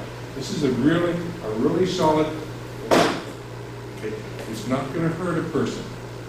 It just shakes them up because they don't expect the attack there. Just a good, like if you're touching your hands, that's all you're doing. There's a nice healthy, yeah, that wasn't as good as the previous one. Okay, then you'll find the nerves back here, okay? And just dig in, and once you get that motion, let go and go for the gi. Turn him around, down, bring him around, set this up, but he's not going to let you because he's going to go after one elbow and take you off. Okay? Like that. And if you're good on your ground work, you'll go into something. Okay? I just want you to go through the sequence and have some, let your imagination go to work a little bit because this is getting boring. Okay? So if you want to come up and play for a couple minutes, you can. We had our fun. We've got 10 minutes left. 648. 648, rear arm lock, takedown, or wrist lock, and scissor submission. Kirby Shinwaza for a hit.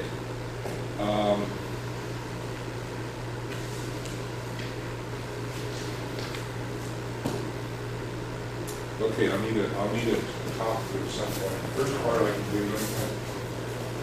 Let me use Paul because you're getting tired. Paul's falling asleep. Okay. He is going to hit. I'm going to block across with my right. My right hand's going to slide down, bring this up into an arm lock. Okay. Now what do I do? Grab it back. No, I'm reading the directions. Roll your left knuckles against the shoulder. Left Bring it hand, down shoulder, onto his stomach. and I'm going to roll in, and it's right now to take the person down. I'm not pulling him back. I'm rolling in. Okay. I'm going to bring him down onto his stomach. Okay. Now, should I have a wrist?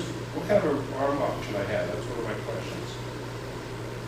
What is? And then you step around to his back and left hand.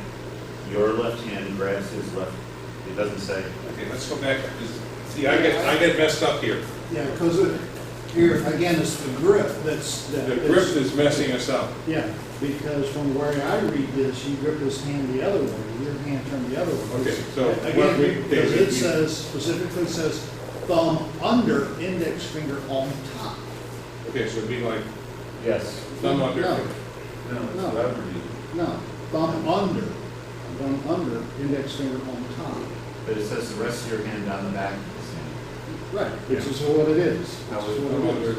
index finger. Oh, I see. I'm going to bring it back. And then you turn your arm around behind. That's a crappy hole. That's what? It's a Your left crappy hand hole. grabs his, his left shoulder. All he has to do is make a fist and he's out of this puppy. And he'll take my thumb with it. I'll get a broken thumb. Well, I'm not dumb. It says grab his wrist, not his hand. It says grab his wrist? Right. Yes. Okay, that's what I am thinking, because once you get down to the ground, if you're grabbing his hand, your arm is It stuck says under grab his... his wrist, but it says thumb under, index finger on top. Okay, so if we're here and I've blocked across, You have the wrist there with your secret there. there we are. Index finger on top, thumb underneath. Okay, so make sure it says wrist. Okay, now I'm going to bring this back behind him. I'm safe. Okay, this is a safe position. Not the great. It's not a great arm lock, but it works. It's not His proper. left shoulder, Shoulder. knuckles, Knuckles down and take him down onto his stomach. You go down on your right knee at the same time, okay, next to his side.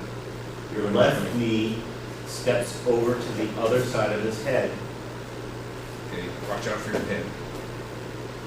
Your left hand grabs onto his right upper arm from the outside. Keep hold of his right hand with your right hand. Right wrist, Right, okay. because I'm holding his wrist, not his hand. Okay.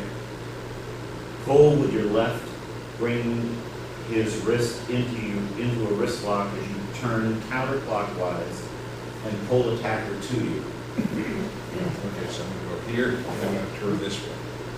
And the hand will slide up into a wrist press. Okay, so where's the scissor?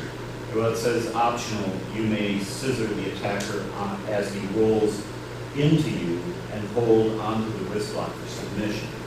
But drop back, I can drop back with the blade scissors around his neck. It sounds like he rolls back towards you, Okay. and then you fall back up. Yeah. Oh, nice wrist lock here. Yeah, he looks like he's having trouble. Okay. This one is lapel grab, and he has some hair, which is good, or double choke, what have you. All I'm going to do is I'm going to grab as high as I can on his collar. Okay. And I'm going to pull him into me. I'm going to grab here. Okay. And I'm going to bring the back of his head as low as I can against my chest. Okay. Now I have squatted down a little bit. Okay. All I have to do from this point, great standing submission, is straighten up. Is this one that's got a left-right issue? I don't know. You could do it with the left. I don't know. Because it says your right hand grabs his right lapel. That's what it says. Okay, right hand grab right, let's go pull him down. Use the left hand and bring him up. Okay.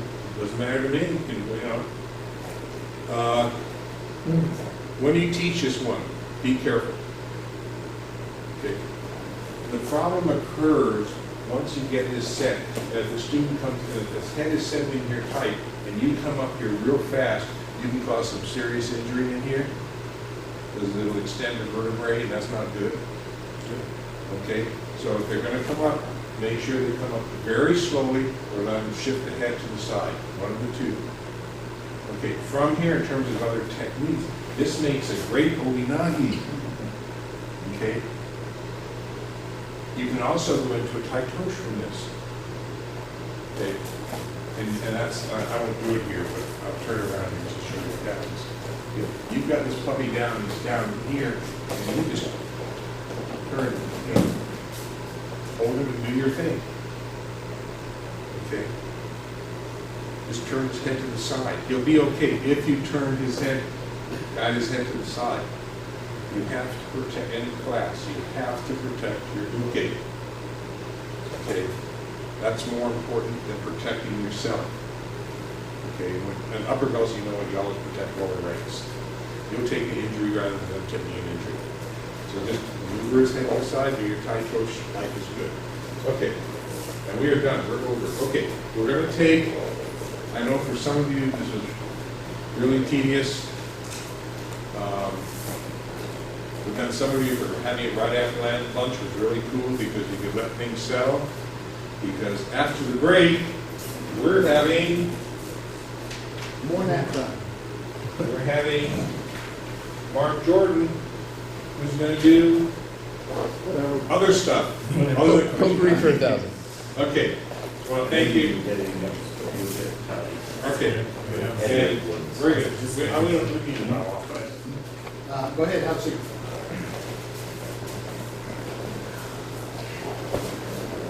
Last year, I did a session on Kazushi, using it properly in Jiu-Jitsu. Today, we're going to focus on Kazushi in one particular technique, and that's Koshi Nage. Now, Koshi Nage is, as far as I'm concerned, it's probably, without a doubt, the most devastating throw you can do in Jiu-Jitsu, because you're forcing the opponent up to a certain height, and then they fall that distance to the ground. If you're dealing with someone in a real-world situation, you don't know how to do a proper fall, and it's probably going to be on a much harder surface than those cushy mats that we use in the dojo. You don't need a submission. You don't need a finishing move. That hip throw is the finishing move. He will not get back up. It's done. You walk away, you're done. I feel it's a very important throw to know how to do.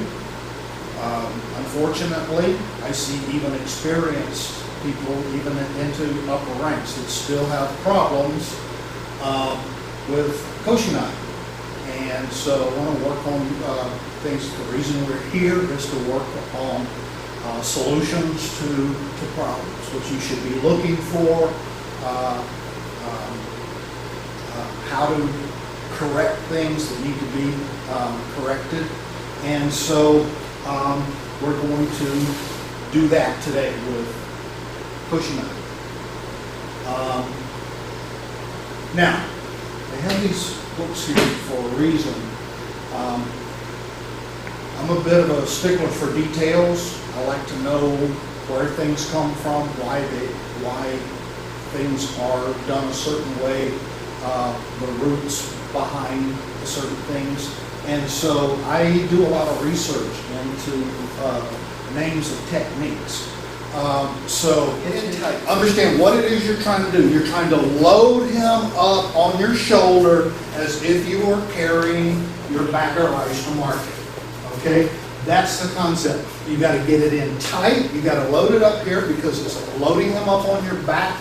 There's no space in there for him to move or maneuver, getting him in the right place. And that's where I see a lot of problems if people are leaving a gap in there. They're coming in. I use Byron. Turn this way. I think you can see better.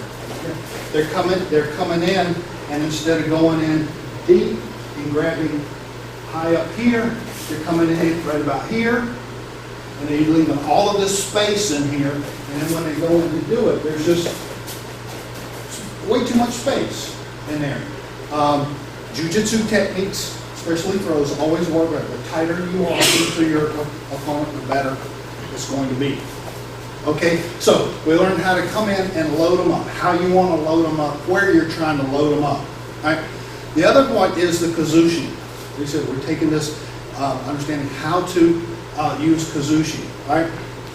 One thing we want to do is we want to do everything we can to avoid any resistance to this throw. He doesn't want to get thrown. You should expect that he's going to resist getting thrown. Now, when he throws that punch and he steps forward with it, okay, he's created another stance and he's fairly well balanced. He's getting ready to pull back if he needs to. That's why we continue to pull on it to keep him overextended to try to avoid doing that. But by the time you have pivoted into position, he may be already starting to try to pull back and out of this. And that's where a lot of people have a problem, is they get in and he's already pulling back to resist it, and then they're struggling to get the hip throw in. Okay? So even with your best effort in that first movement to load it up, you may still meet resistance. Okay? Now, why is that happening? As I said, he throws that punch, okay? He steps forward. Okay, now, look where he's changed his stance to, though. Okay? When I just simply step in here, as we're normally taught to do hip throw, ippon nage, you're taught, okay, you enter in and you pivot and you turn around and face the opposite direction. That's typically what we're taught. So that's what students do. If you say you turn around and face the opposite direction, that's fine. But the problem is, where is, if I face the opposite direction, I'm trying to take him in the same direction where he has his greatest resistance. Okay? It won't work. That's why we meet resistance in a Koshi Nage, because we didn't turn the right direction. Okay, so we want him to fall forward, but the thing is, just stay in that stance, but bend over. Okay? Now we want him to fall down. Okay?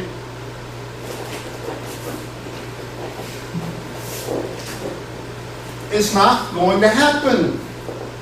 Kazushi, balance lines of Kazushi. Where's the Kazushi line? The Kazushi line is actually this way, perpendicular to his feet. The Kazushi line is out this way, directly between his feet, pointing out that way. Okay? That's the way his body is actually aligned. Not that way, that way. Okay? So, that's the second point where you need to understand. Once you load them up, you need to make sure that you're taking them in the correct position. Because we saw this direction, if I just turn around and try to go that way, it's not going to work. But, okay, stay here. Okay. Okay, notice what I did there? I'm going to take that stance again. This way, he's not going down. All I'm doing is move around here. And as soon as I get to where my direction, taking the head, is that way rather than that way, he goes right down. No problem whatsoever. That's the second key to doing a good hip throw, is he throws the punch, move out, coming in, and I load him up. But when I load him up, I pivot so that I'm going this way. Okay? It's more than just a 180-degree pivot. Okay? It's much more than just a 180-degree pivot. Now, the question is, well, I can't see his feet, so how do I know how far to pivot so that I'm facing the direction that I should be? I'm facing along the Kazushi line. How do I know that? Feel. You gotta feel it. When I turn into position here, I've already got one shoulder against his chest. I turn until I feel the other shoulder hit his chest. No resistance. Okay. That's how you know. Let's go one more time. That's how you know you pivoted enough. Because with one shoulder against the chest, when you turn in the other shoulder against the chest, that means I'm facing that way, directly along the Kazushi line, and guess what? He goes right down. Okay? So that's the next thing that we're going to practice. Feel it. When you pivot, feel your opposite shoulder now bump in to his shoulder. I come in, come down, I swing it around, and as I pivot, oh, see that? See how it bumped into his other shoulder? Exactly where I needed to be to do that. That's the other thing I see most often is that not only do they leave a gap on this side, they leave a gap on this side too. Come in here, there's all this gap in this space in here. You got to close that up too. I got to turn until I can't turn anymore. You turn until he stops you from turning. Now you know you're lined up. Correct position for the hip throw. Okay? Got it? Understand? Okay, get up and try that. Turn till you can't turn anymore. Then you're in position to do your hip thrust, okay? Once you turn your back to the opponent, you can't rely on your eyes anymore. Okay? You have to rely on the sense of feel. You have to feel that things are lined up right. You have to feel that things are working right. Okay? So, you've got to use all of your senses. Okay? So, don't just use your hearing and your eyes, you've got to use your sense of feel too.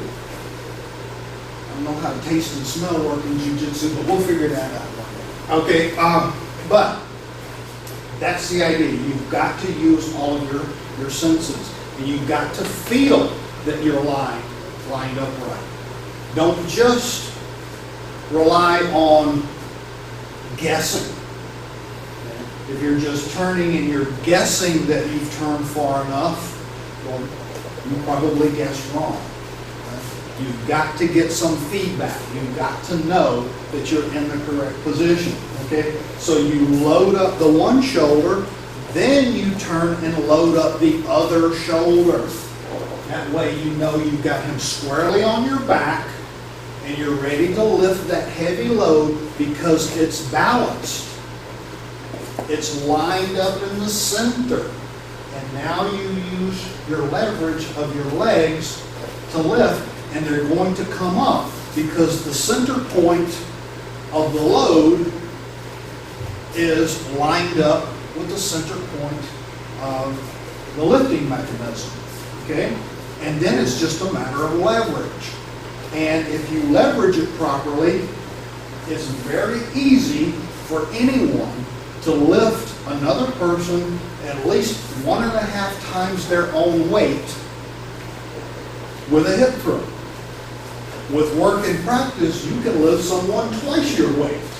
But we're not going to worry about that. We don't have anybody to test that on anyways. Your legs are strong, your legs are powerful. So if you can line it up properly, you will get the lift, and you'll get the lift that you need because everything lines up. Okay? So everybody understand what we've covered so far. You've got to load up the one shoulder properly, then you've got to load up the other shoulder properly so that everything lines up right in the center and you get a good lift. Right? Now, final point of this, in the Koshi Nage, in the lift, how do we make sure we get a good lift? And that is proper foot placement. Once you have pivoted into position and you know you're in proper alignment, now your feet should also be in proper alignment because without good proper foot placement, you're going to have trouble getting a good lift, especially if this is someone who's a little bit bigger than you are. Okay? So I use, what was your name again? Daniel. Daniel? Okay. So, biggest problem I see, people coming in trying to do any type of hip throw, typically the foot placement is all wrong. Okay? What happens most likely, let's turn this way a little bit more here. They'll come in and they'll be way out here. Okay, number one, it may be a fairly stable stance with the feet further apart, but the problem is you got no real lift because with the feet spread apart, I've only got a couple of inches of range of motion here. Okay, my lift can only go this high. Okay, so the further the legs are spread apart, the less lift you're going to get. Okay, the other problem I see is that they'll come in and they'll have 1 foot way out in front. Same thing. It's just poor balance, it's poor structure, and you're just not going to be able to get a good lift with the feet spread apart like this. Okay? The proper foot placement for any Koshi Nage, the feet need to be just as you normally stand. That's the best way to put it. Okay, they should be aligned under the shoulders and stuff like that. And it's like, okay, my shoulder, is this right? Is this right? A little bit too much to think about. Okay, you can go ahead. The foot alignment for a proper Koshi Nage is just as you normally stand. Yeah, you're standing right there. See your foot position? That's exactly the way your foot position should be for a Koshi Nage. Okay? Now, everybody's a little bit different. See where your foot position is? You're just standing normally. It's comfortable for you. You feel balanced. That's exactly where they should be in the foot position. Okay? So your foot position for the Koshi Nage, let's think of it this way. I got to step in and I got to turn around. Okay? So I'm walking down the street, somebody behind me, hey Mark, and I stop and I turn around. And I stand there. Foot position. Normal foot position. That's where they should be in a Koshi Nage. For me, that's where my feet should be in a Koshi Nage. I step in, I turn around, I stand naturally. That's my foot position. I don't care whether this alignment with the shoulders, whatever, as long as it's my normal foot position that I normally feel comfortable when I'm just standing somewhere, that's where your foot position should be. Okay? So here, this is what we're going to do. Okay? Everybody stand up. Okay? And what I want you to do is you're going to take 2 steps forward and then turn around and face the other wall. Okay? Take 2 steps forward and then turn around and face the other wall and just stand there. Okay? Now, take 2 steps forward, turn around. Now, look at your feet. Difficult, huh? This Jiu-Jitsu stuff's hard. Extremely. Okay? That's where your feet should be in a hip throw. Clear? Okay? Good. So, that's the 3 points we want to work on, especially here on the Ippon Nage, but when we get into other variations, same thing. Foot position, that's always your foot position for a Koshi Nage. Feet underneath you, where you normally stand. So I can move, I can shift, I can dance, whatever I need to do. I can get low, okay? I can lift.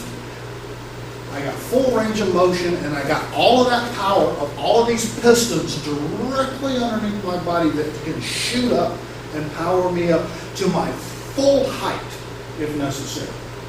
That's the key to a good lift and a Koshi Nage. Okay? So I use Daniel again. So we've got, he throws the punch. Okay? We grab, we swing it to load it up. I pivot so I bump into his left shoulder and then check my foot position that they're directly underneath me just as I normally stand. There's my position for my hip throw. Okay? I've got him turned, so I've taken away his resistance. Okay? And I get that hip throw every time. So again, he throws the punch, and then I swing it in, load it up. I turn into position, check my feet, squat, lift, turn. And I get my hip, my Ippon Nage every time. Okay? Now when you do it, first think of it step by step, the load, the pivot, and the lift. Checking foot position. Do it slowly, check all of those points.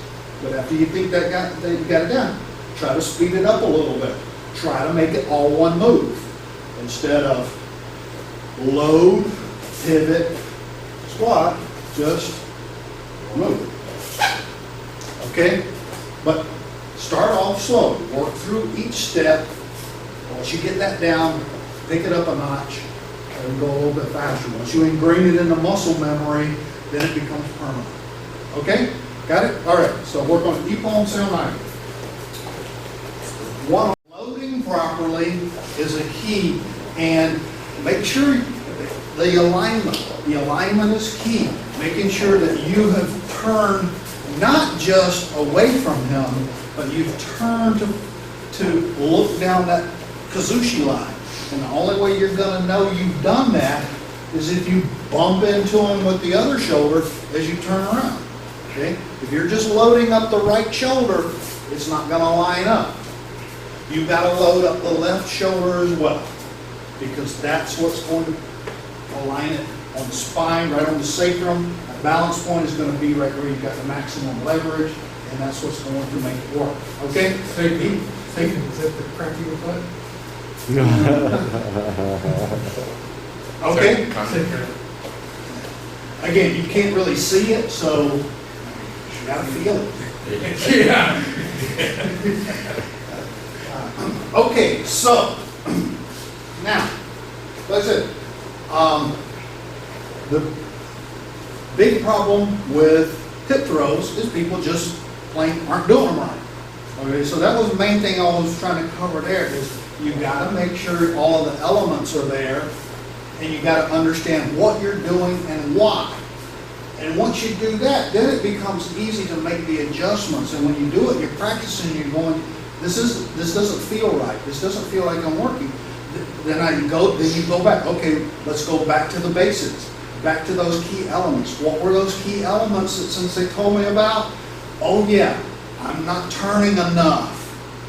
That's what it is. And you can fix the problems on your own. Okay, I don't feel like I can do a good lift. What's the problem? Oh, look at my foot position. It needs to be there. And then you know how to correct the problems yourself. And you don't keep struggling going, why can't I make an Ippon Tsunagi work? Okay? Can I ask a dumb question at that point? You ask a lot of them, so one more is not gonna. Well, when you're the uke and he's got you all over his shoulder and the uke keeps on folding when you're going to throw him, what happens? You go down. That's the answer, right?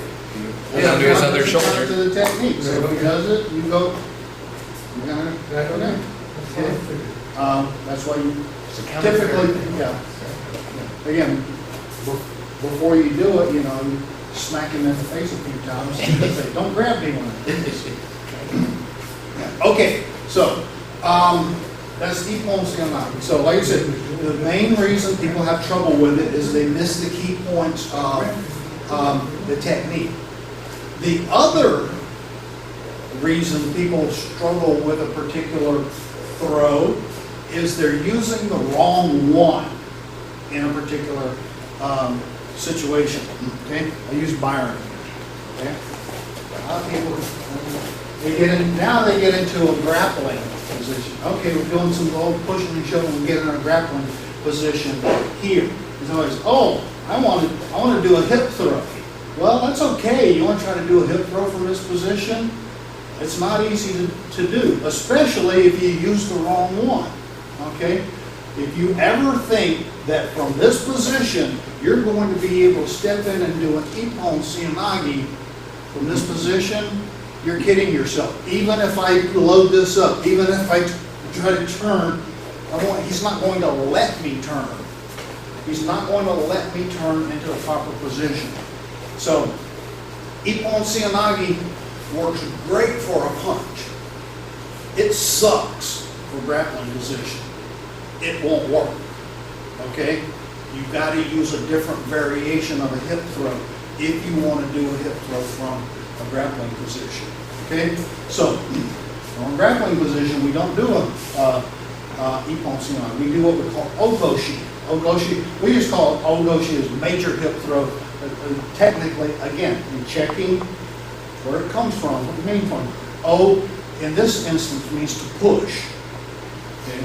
So it's literally a pushing hip throw. Okay? So from this position here, when the Ogoshi is done, like I said, the variations are in the grips. Okay? So my grip for the Ogoshi is not here, grabbing the top of the shoulder. The Ogoshi is around the head, grabbing the top of the shoulder. That's the Ogoshi. It's a different grip. Okay? Now, what do we do to deal with this firm stance and this? He's not going to want to let me move where I want to move. Okay? So, in the Ogoshi, okay, it's the push. I step in with a pushing hip.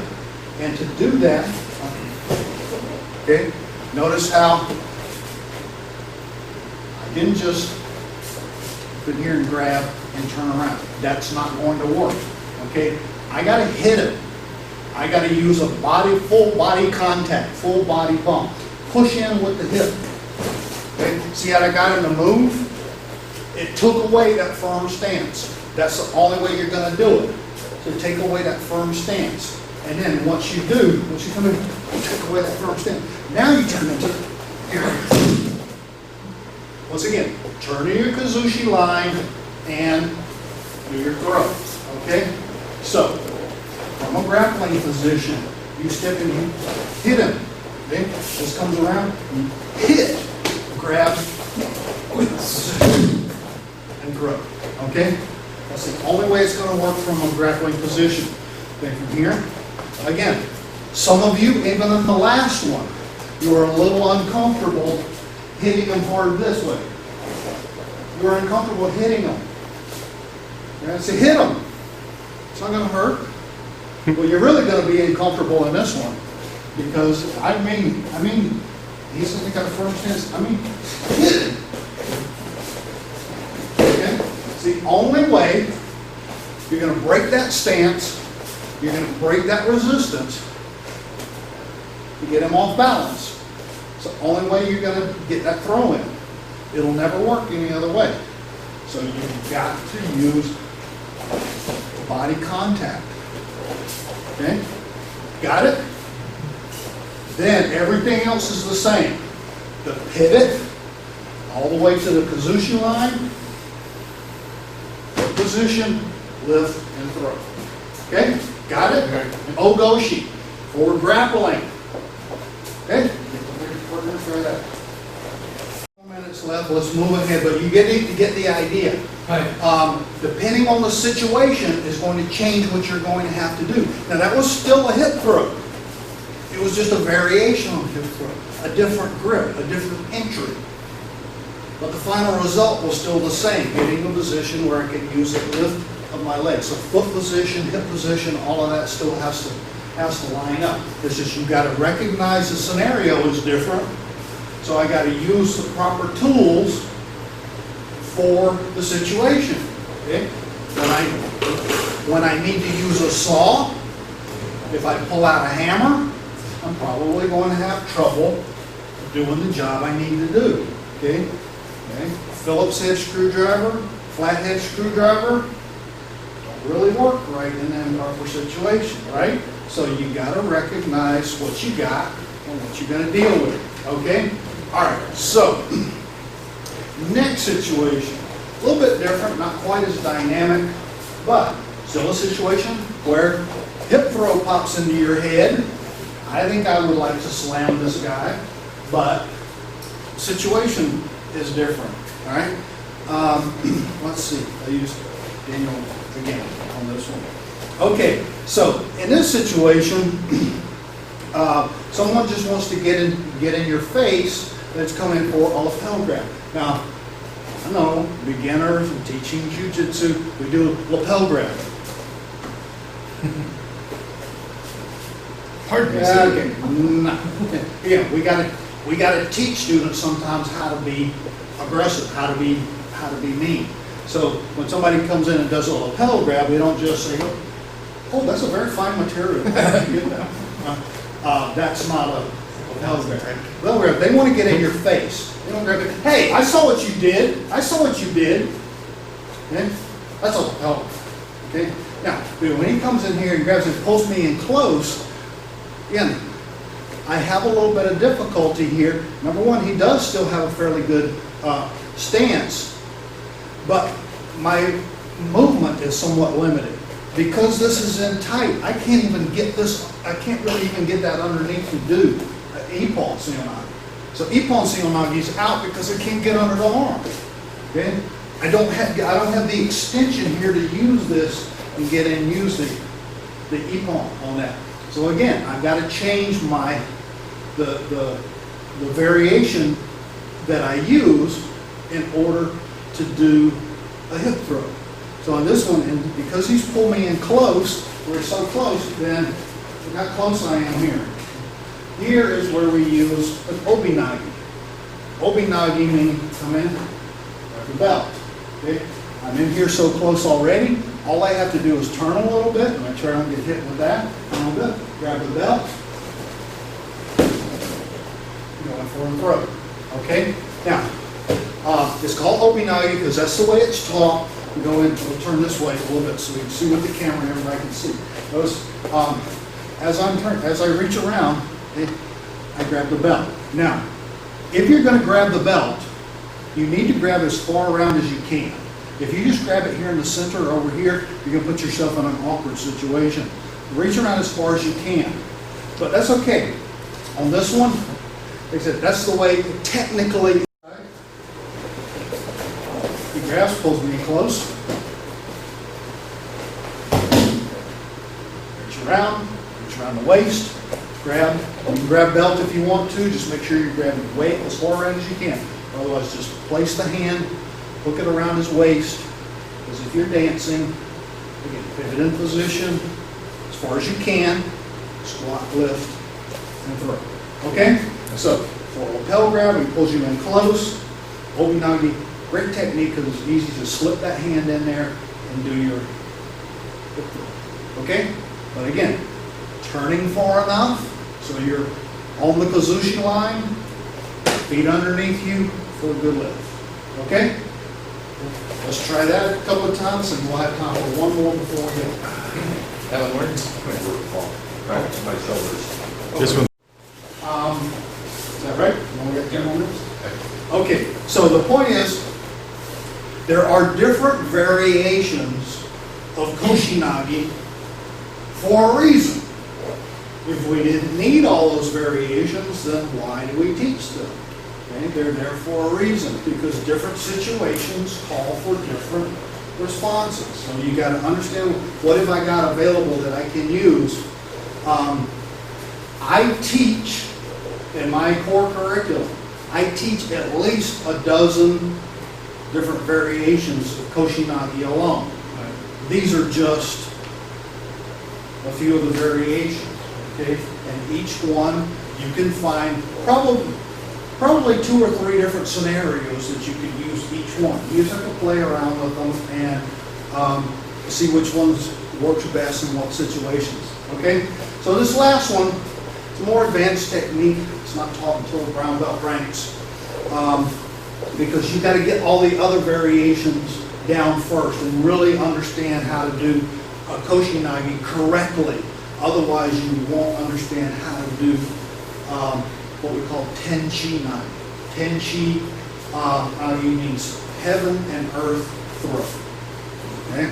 So, I use Byron. This one sounds like the worst of all.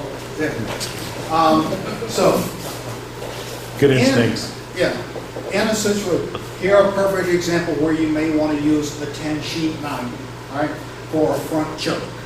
If he comes in with a front choke, he's trying to push you back, maybe try to push you back up against the wall. This is an excellent position. Okay? Because he's got the extended, he may be pushing back, trying to. Okay, I can't go in for Ippon. I can't go in for an Ogoshi. I can't go in for an Obinagi. Okay, I got to deal with this first. Okay, so the Tenchi, because with a front choke, we all know front choke is easy to deal with. You know how. Push the hands on. Okay, just push the hands. Okay, so we deal with that first, and then because we have a specific grip. Now use that. I don't want to switch my grip to do anything. Once I have a grip, I want to be able to use it. So all I'm going to do is, as I come up here, as I grip, I'm going to grab his sleeves here, be able to push those hands up. Okay. Now this is where the heaven and earth comes in. Okay. Depending on which way you're turning, being right-handed, I typically turn to my left. As I enter, I push the right hand to heaven, and I pull the left hand to earth. Okay? Now I pivot into position, and this is where I really got to pay attention to my kazushi because I got to turn even a little bit past it. Okay? Here. So this extends to heaven, this comes to earth, and now I pivot into position. I'm thrown. Okay? When you do this, let go with the right hand so he can do a slap. On the street, you're not going to do that. But, okay, so for a choke. Push both hands up off your throat. This one keeps going up as this one comes down. Get it into position. One more time. Let go of the head and hand. Yeah, let go of the heaven hand once heaven starts to fall. Okay? It's a hard throw to take. Yeah. So, you push up, push the hands off. Push the head. Try not to let this bend. Push it as straight as you can. As you pull this one down, take it into position, and push. It goes right over. Okay? Got it? Tenshi Nage, heaven and earth throw. It's great because he's somewhat extended, the arms are out, and you just use that to turn him. Okay? Got it? Okay, Tenshi Nage, we'll do that and we'll wrap it Used to bumping around with people. up. All right, so to wrap this up, going back to what we started with, that's why I'm constantly harping about names of techniques. When I ask about names of techniques, a lot of times, really? Is that the names? What does that really mean? Because my feeling is that the name of the technique tells me something important about it. We don't use secret code because we're trying to hide our techniques. They're descriptive to give us a clue as to what the technique is and how it's done. And it's important to know truly what the name means. And when you do, you get some insight. There's one more technique I'm going to ask you about just to give the point. Okay, Tai Otoshi. Tai Otoshi. What does that mean in English? Body drop? Sure. Huh? Sure. Body drop? I know it's wrong, right? No. Sleeve drop? Huh? Sleeve drop? Sleeve drop? No. Tie. Okay. Tai, you got the body part. Tai means body. The literal translation of the word otoshi is trap door.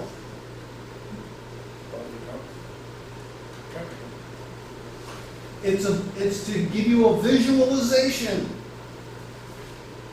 It means trap door. You are to drop as if you just fell through a trap door. That gives you a clue. That drop, how important that body drop is. That's what creates the off balancing, the kazushi in the throat to make it work. So once you understand what it is they're trying to convey to you, when I first found that out, I'm like, what the heck is this? Is that one of those secret code words? But then when I think about it and I analyze it, no, they're trying to give you a clue. They're trying to tell you what's important in that throat. Okay? So it may at first seem like an incredibly obscure name for a technique, but once you go, okay, why do they call it that? And then you analyze it, do a little research, find out what they're trying to get across to you, it can give you very great insights into the technique itself and what's important in the technique. So that's why I put so much emphasis on having the correct name of the technique and knowing what the word means, because it's very important to understand the technique. Okay, so do the research yourself, or it's not that hard to do, but sometimes it takes a little bit of work to find out exactly what it means. Once you understand the technique, you understand what you're trying to do, how it's supposed to work, then you can begin to see how all the different variations fit into certain scenarios and why you would do one variation of a technique versus a different variation of the same basic technique, just simply because of how the situation has developed. Your position, their position to grip the attack will make the difference as to whether you would use an obi-nagi versus an ippon senkai. But they're all hip throws. Okay, understand the hip throw, then analyze the grips. You've got a good core set of techniques that you can use in a lot of different situations. Okay, any questions?